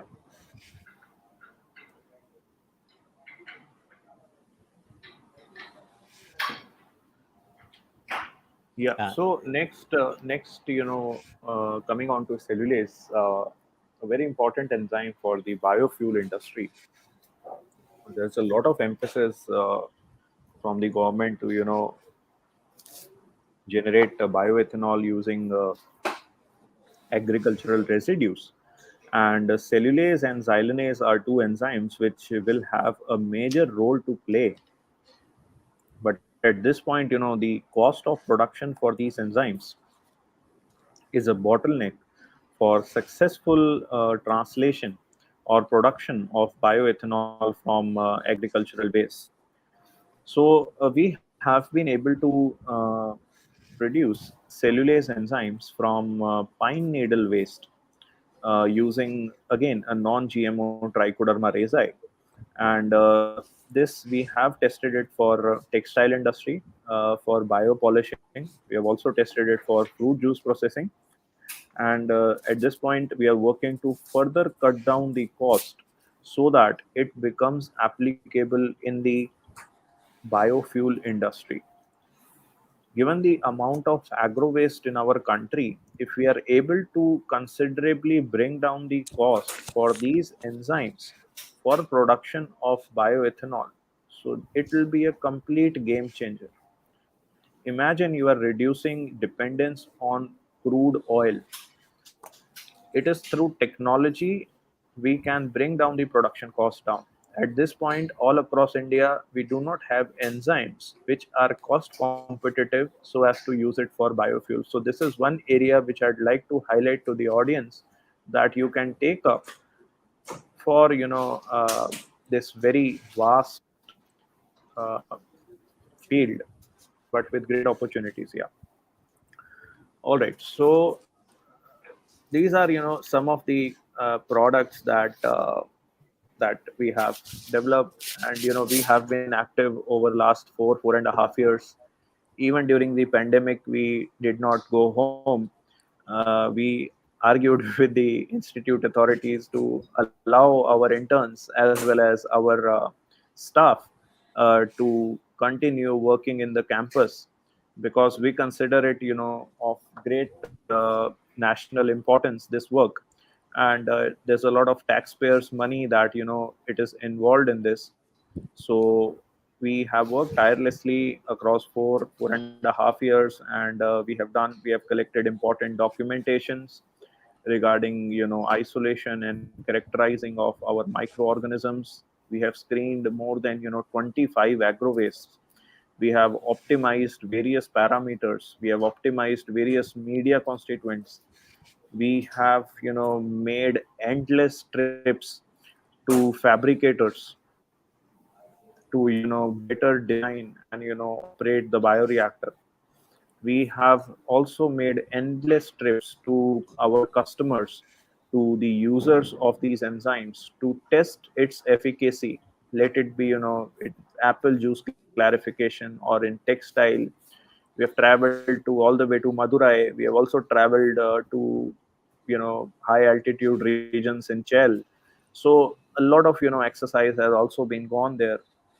And we also have compared the performance with commercial samples with enzymes from China, from Europe, or how our product is performing. We have also obtained certifications like FSSAI, which is essential for carrying out business, especially in the food grade sector. So this is to say that there are no shortcuts in startups. It may seem a very fancy word that you'll raise millions of dollars, but let me tell you, it's a very arduous journey. It is not easy, but if you have the right people and right team and the right motivation with you, there is no reason that you cannot do it. So yeah, this is some of the industry validations that we have. I just want to share this screen that this is very important. Without having industry validation, there is no point of going for fundraising, because uh, it's very difficult to develop a foolproof product unless and until you have gone through that route. These are some of the validations that we have done with the poultry feed, and these are some of the validations for apple juice of when processing with pectinase, then with cellulase. So just focus on getting your product validated again and again until it is a market ready product. So these are some of the letter of intents that I was mentioning, very important. So we have got letter of intents from Patanjali. We have got LOIs from premier institutes for use of bioreactors for the enzyme production. And talking of so we did not had any pellet making machine. So but we actually identified non value adding assets.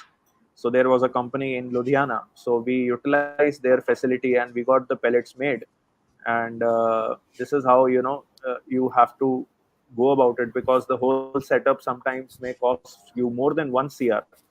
So obviously for a startup it's not possible. So try to utilize the non value adding assets that are available with the industry or institutes, so as to validate your product and get the LOI. So that is the way actually to go. And yeah, again this is again a sample on the enzyme market uh, study that we have done. So you need to have these statistics with you also. You need to give proper reference, where have you taken this reference. So then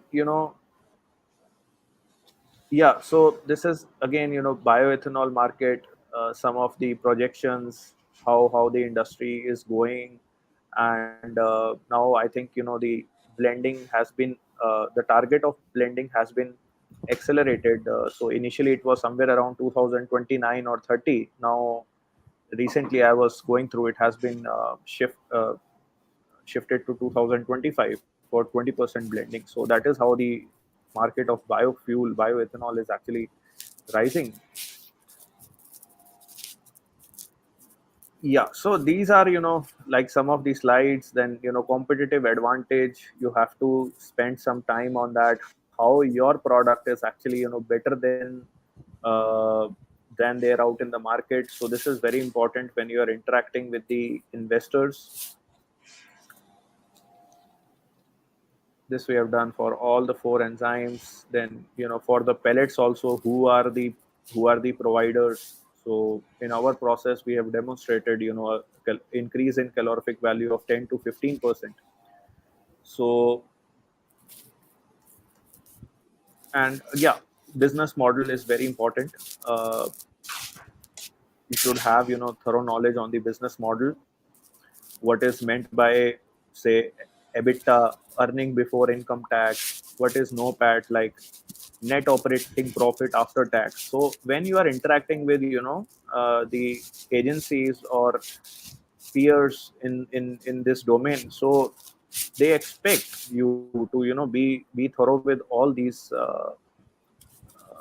things. So make an effort to, attend more and more programs, conferences where you can have a chance to, learn these things. And always, plan for next 1 year. You should have a runway. The thumb rule is you should have a runway of 12 to 18 months. If I'm starting my startup today, at least I should have a runway for the next 12 to 18 months.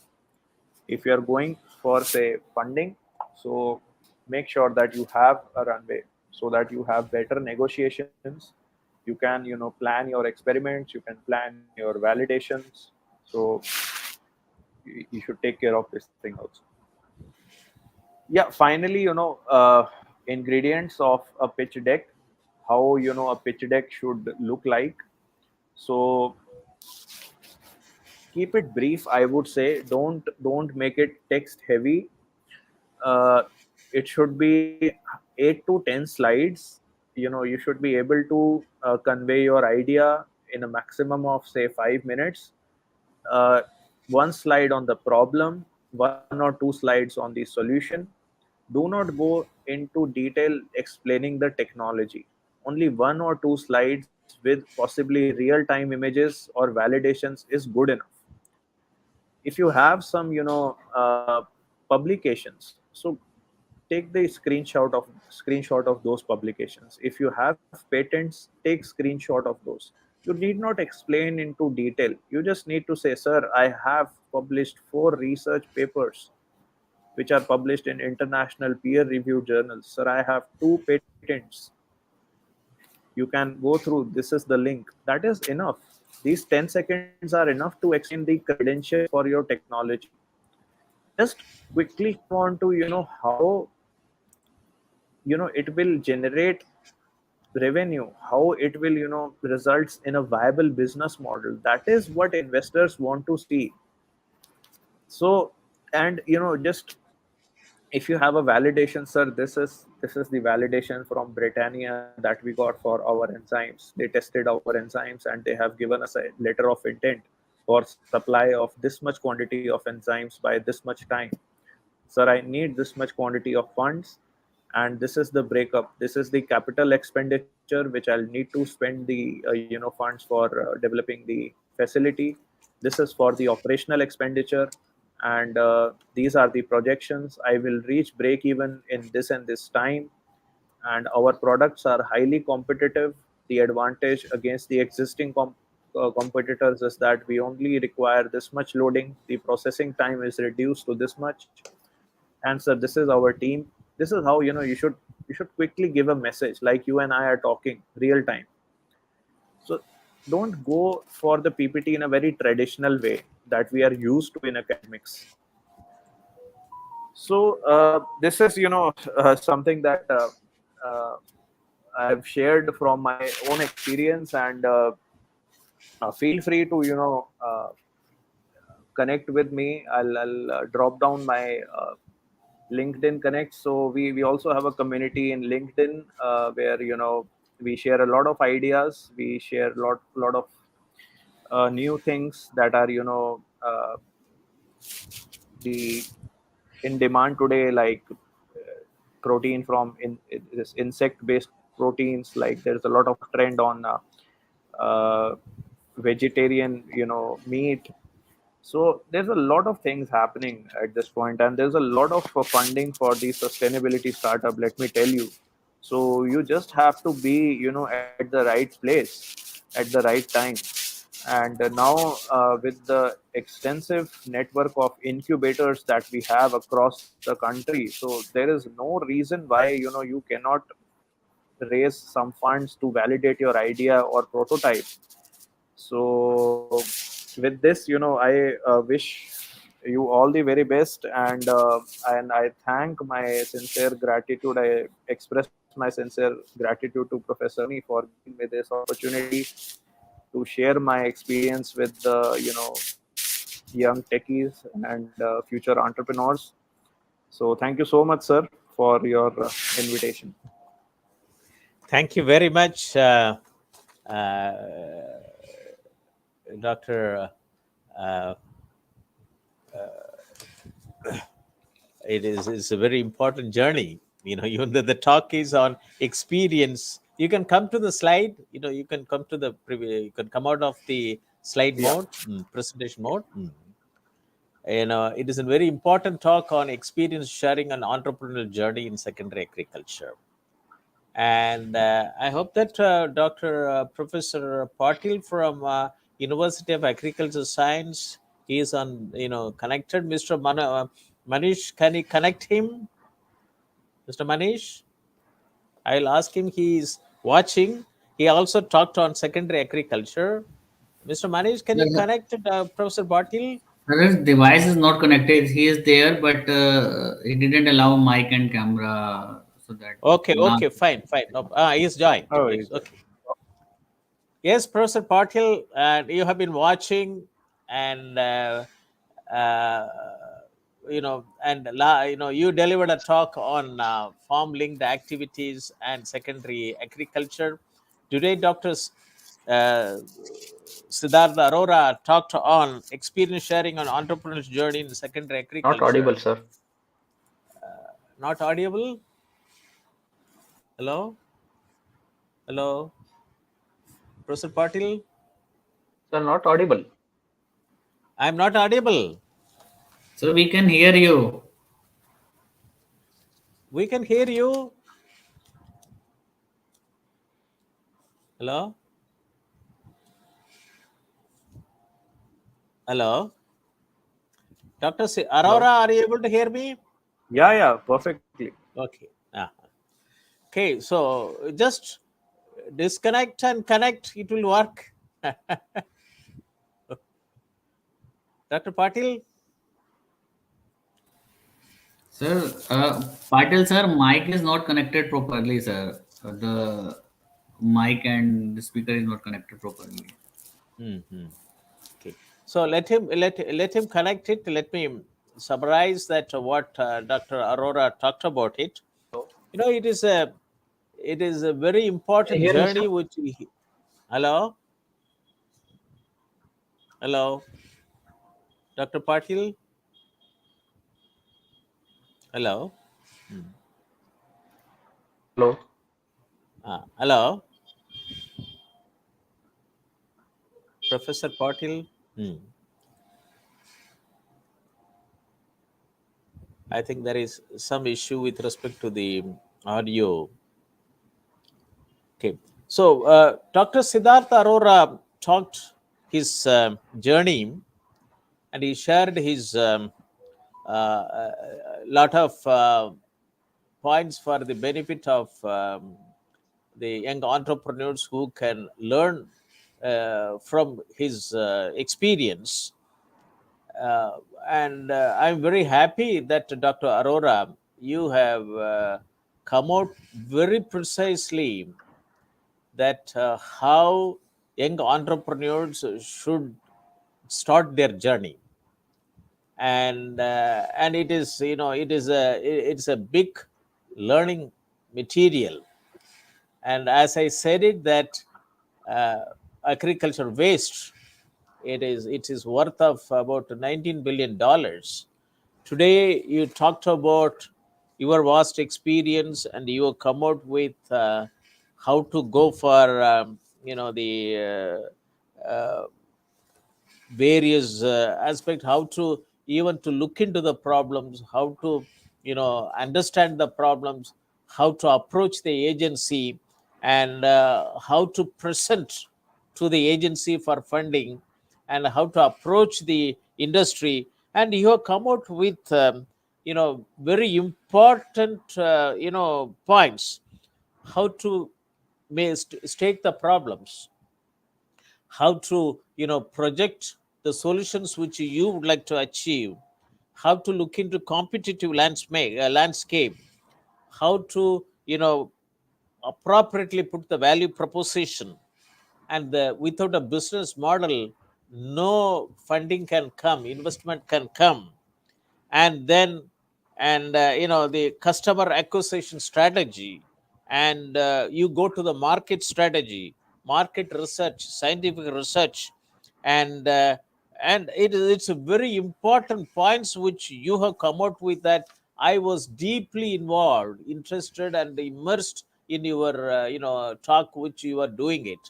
And it's very important, and it is very important. And then also you said it, that when you get into the entrepreneurial traits, you said it is something like a commandments.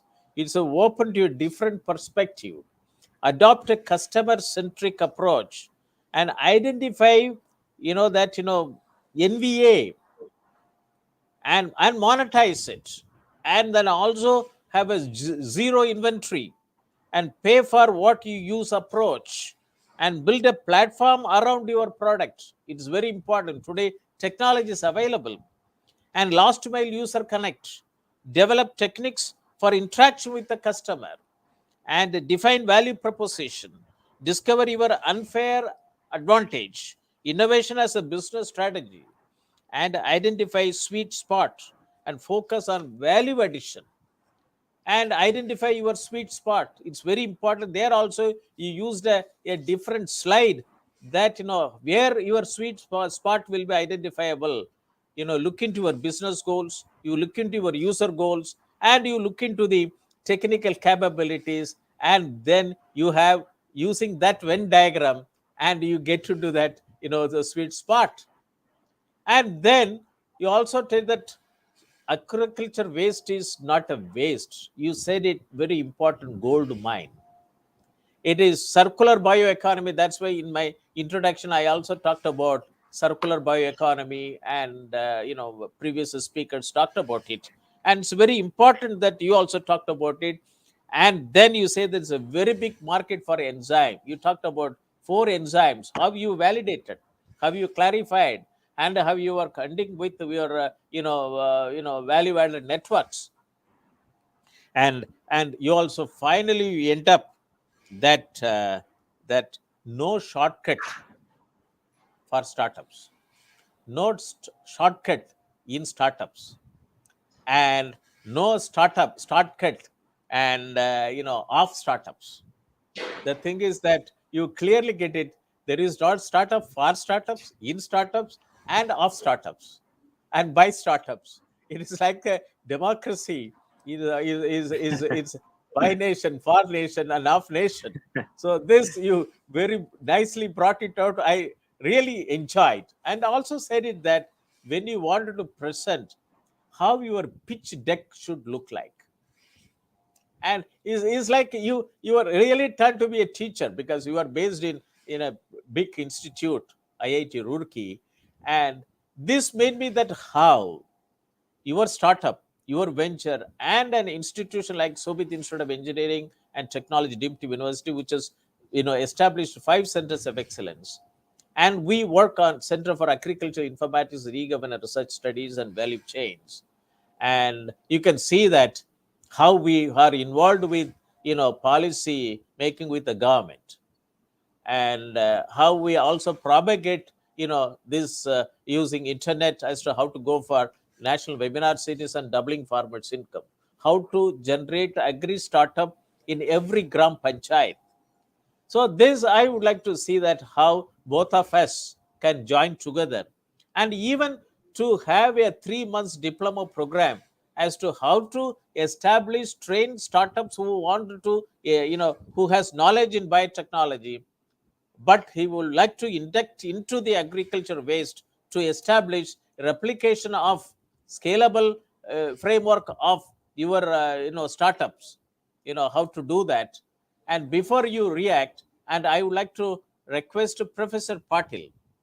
He is from the discipline, and I would like to hear from him. Professor Patil.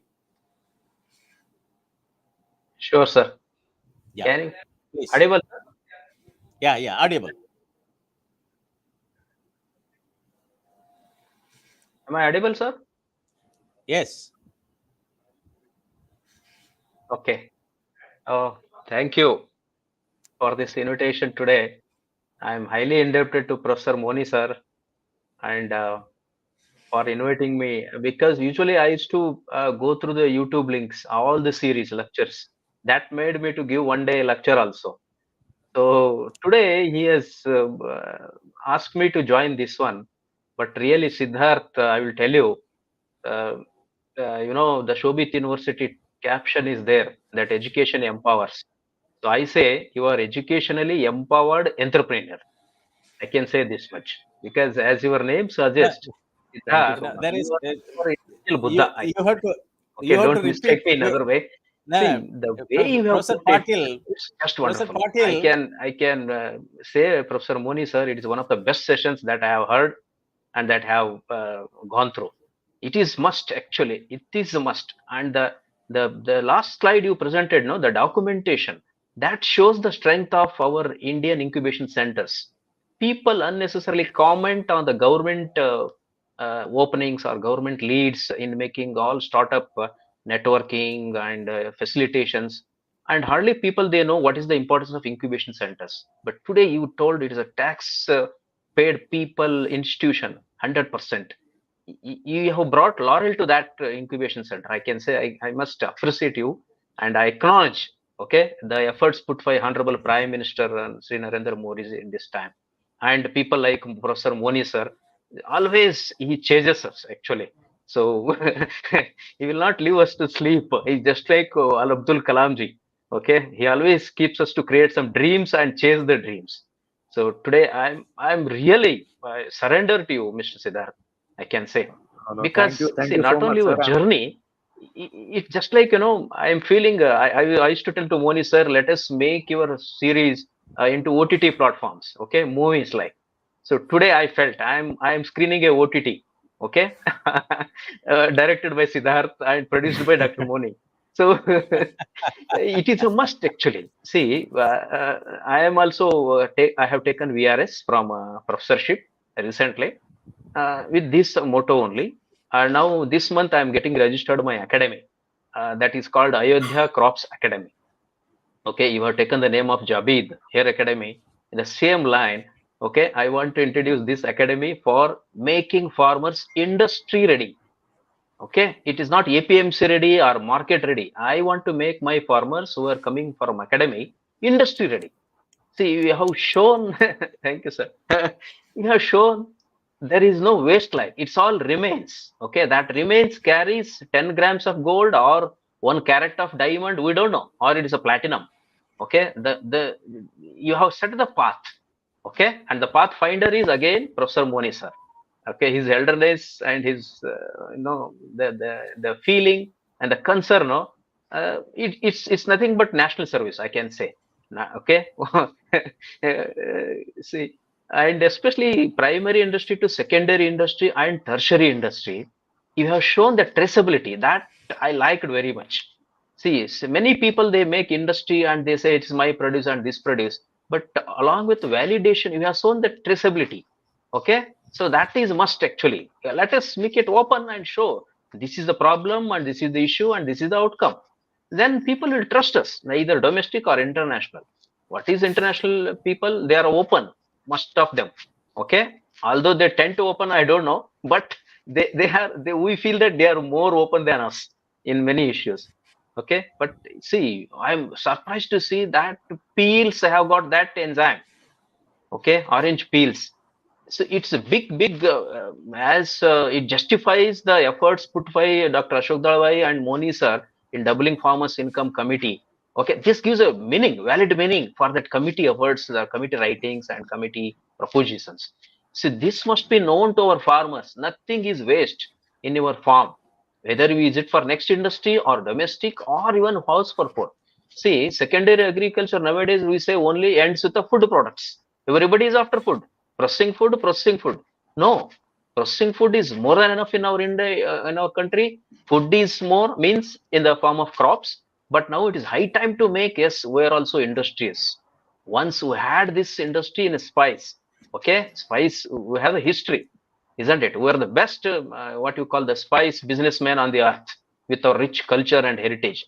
Now it has come, people like you and Moni sir and all other institutions. I think coming days, Farm Tech Labs will become Farm Tech International Institute on industry. I wish also.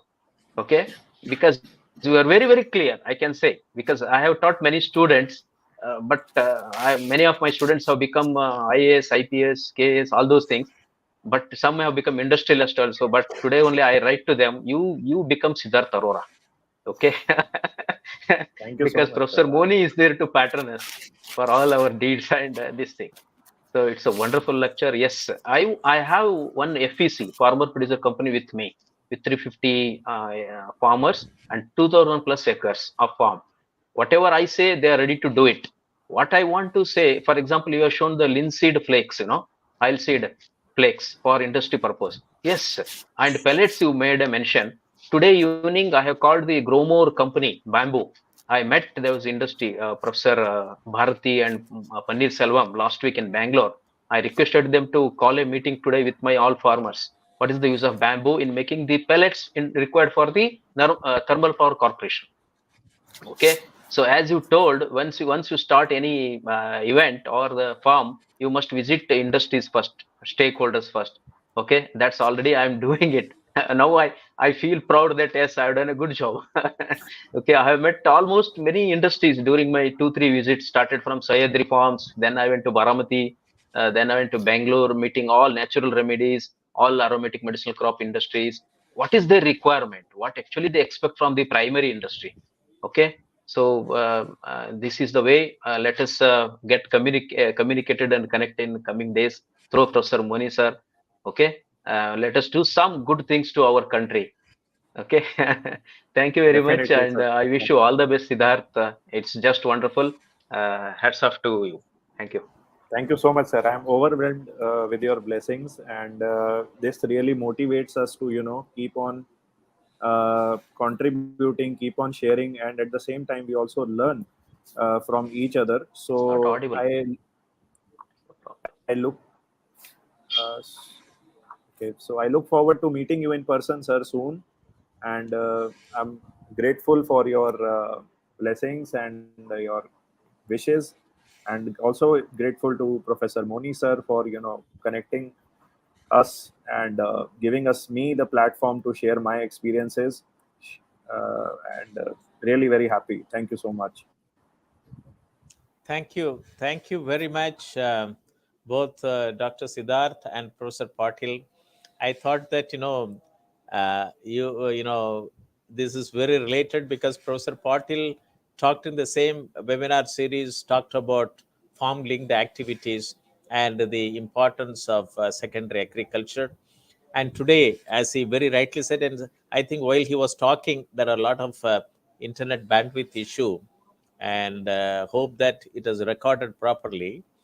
But we have been closely interacting since 2008 when I visited, his, institute, University of Agriculture Science, Raichur, to deliver a keynote address in the international conference.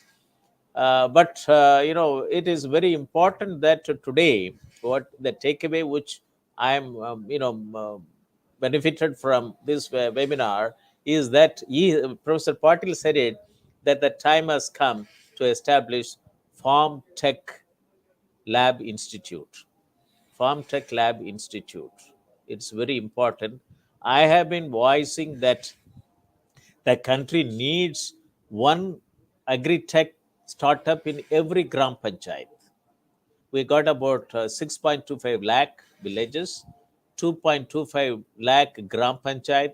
I have been voicing, and also I was invited for a meeting with Honorable Defense Minister, Mr. Rajnath Singh, and also Honorable Minister of Agriculture, Mr. Tomar, on 15th October 2020 during the farmer strike.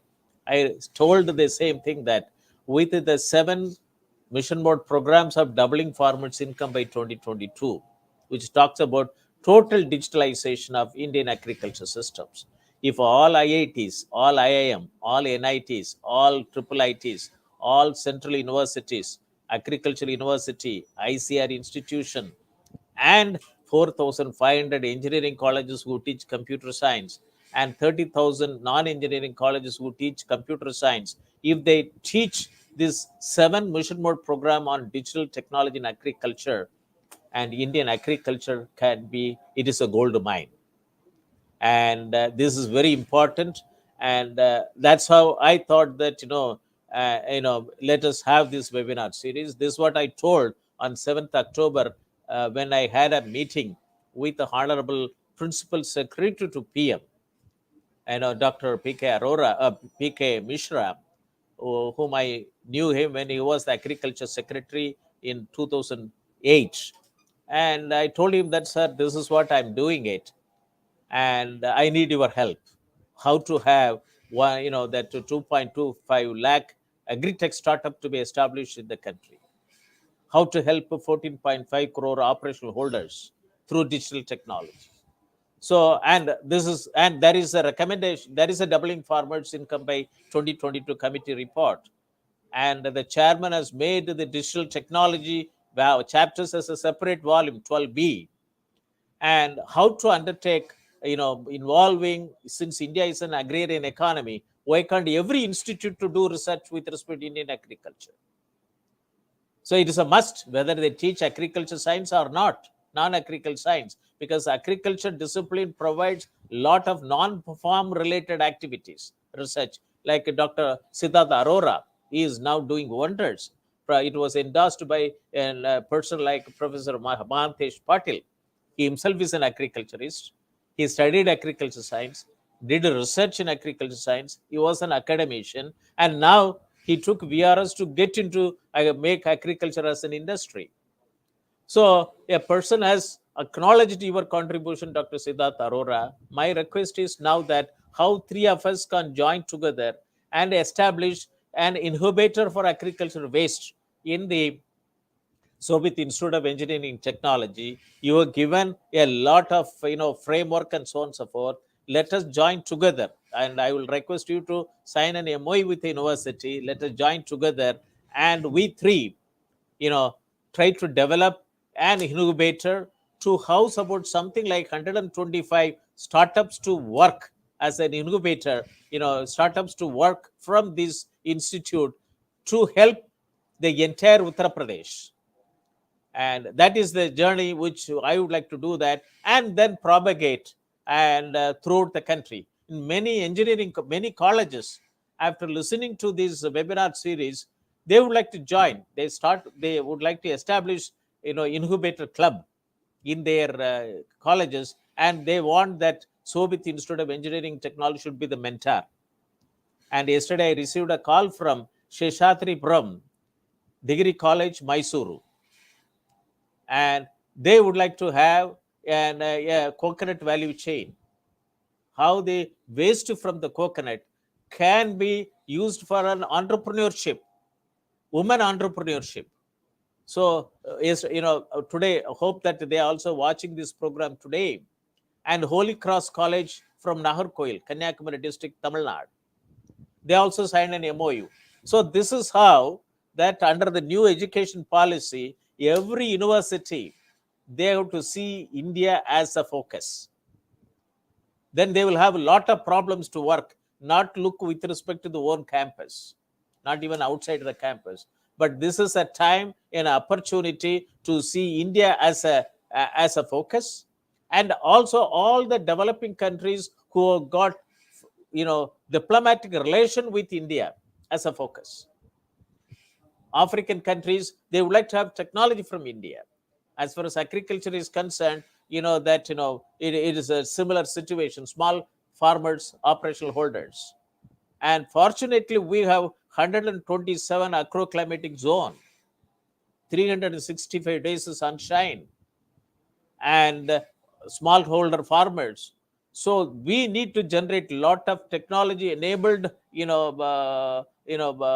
startups for the small and marginal farmers. We have to elevate them, and we have to undertake income revolution.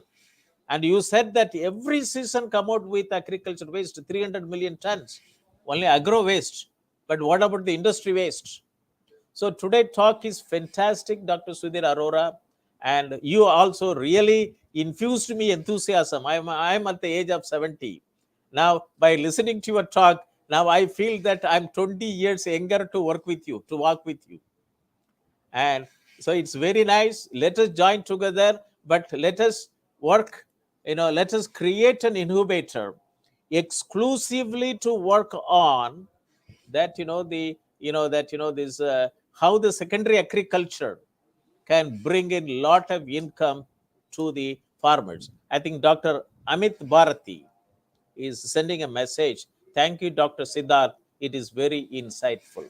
Thank you, Dr. Amit Bharati. It's very important that. And Kasturi, Madam Kasturi, she was a former senior technical director, and she's is one lady. She's MSc botany, got into e-governance system, worked, built up lot of systems in agricultural sector, and she's also selling that excellent session with innovative ideas. So thank you very much, and let us join together and see to that how we can build up, incubation center for agriculture waste. She also writes it, young minds should come up with innovative solutions, now have the support of various incubators, which not only help bring in funding, but also provide mentorship and expansion opportunities. Thank you very much, Madam Kasturi. And I would like to uh, give, I would like to request Dr. Siddharth Arora for his final remarks. And Chancellor has sent a message that he is on a way to Meerut for a meeting in the university, and he will have a separate meeting with you, and depending upon your convenience. And I would like to hear Dr. Siddharth Arora for your final remarks, and then we will close the webinar today. Over to Dr. Siddharth Arora. Yes, sir. I'm actually overwhelmed. Uh, I mean, I'm lost for words at this point, but it's a great platform. I always enjoy sharing the ideas, my journey with fellow entrepreneurs and students, because we want to see, this developing into a community, and it really is very. I mean, I'm at this point seriously lost for words, but I mean, it's a very overwhelming experience. And in any way, if I would, contribute to the Shobhit University in, developing the entrepreneurial ecosystem there, I'll be happy to do so. I remain at your disposal. So, I mean, I'm always available, and I also look forward to, working with you in taking this initiative uh, to new heights. And uh, and I'm really thankful to also, Professor Patil, and I, really acknowledge and congratulate that, that you have taken up entrepreneurship, after spending so much time into academics. It's never easy, but I'm really, uh, happy for that also. And I look forward to in contributing in any way possible from Fermentech Labs and from my end. And I again, thank you for thanks to Professor Moni sir for giving me the opportunity. I'm a lot junior to, the stalwarts that I'm interacting at this point. So he has extended this opportunity for me to share the my experiences. So I truly appreciate, and I'm thankful for that. Thank you very much. And Dr. Professor Patil, and all the participants who send their messages and that feedback. And now I always friendly say that not only we work with the feedback system, we also have to work with the feed forward system. That is also is very important. And let us work together to establish, necessary incubator system for secondary agriculture in the Center of Agricultural Informatics e-Governance, Shobhit Institute of Engineering Technology. That is another message which comes from Ram. Yes, wonderful session. Thank you, Shobhit University, Professor Moni, Dr. Arora, Professor Patil, and every agri entrepreneurs should listen to this. Thank you very much, Dr. Ram. It is very important. It's a message which you send it. And this unites us that India is a big country. That's why many people said it that Professor Moni, even Chairman All India Council of Technical Education is said on December 11th when we had a program at Hotel La Meridien, New Delhi. University had it on a 50th edition of this webinar series. If every professor is doing what Professor Moni is doing it, All India Council of Technical Education will be flooded with the solutions rather than asking for project grants. We'll be able to buy solutions from professors so that they have research scholars, they have all facilities, benefits, working in the grassroots level. Why can't they use this one and interact with the customers, their last mile connectivities, and to understand the problem and bring out a solution? All in the Council of Technical Education, we are ready to buy the solution and make it available. And this is an important thing. But as a former technocrat, and with this much capabilities, government has invested me in a lot of things during my tenure, and also Shobhit Institute of Engineering and Technology. They invited me as a professor emeritus, and then established 5 centers of excellence to promote technology to rural area. And I'm very happy that if for rural India to shine, smile, and roar, and this is what is needed, we have to network, and that's the mission I'm working. People used to have a vision with mission, but I'm slightly opposite. I'm a mission with vision, because we have to walk, because vision and mission can be stopped, but mission with vision cannot be stopped. And this is where, and this is a country are of rishis, munis, and philosophers. They had a mission with a vision. They walked, and the same thing I also took inspiration from them. But now, and when Professor Patil said it, that Professor Moni, we would like to make your every 2 hours video into 15 minutes, small film. This is what is needed. So I think let us try to make a proposal to the government to convert this. I will be finishing by in another 2 weeks, 100 edition, 200 editions, and we'll ask the government to make this 200 edition into 15 minutes video of every speaker. Let it be make available to the our youngsters to understand this entrepreneurial path journey which we have taken it up. And this is the first private university in the whole world to have agriculture as a use case. And say MTech in agricultural informatics, MBA in agribusiness management, and MBA in industry 4.0, MSc in health informatics, and also MTech in informatics and e-governance standards. And this is what rural students can be facilitated. So with this, thank you very much, Dr. Siddharth Arora, Professor Mahantesh Patil, and all the fellow colleagues. They have responded during these programs. Let us work together and let us march ahead to make rural India to shine, smile, and roar. Thank you very much. With this, we close the webinar and leave the studio. Thank you. Thank you.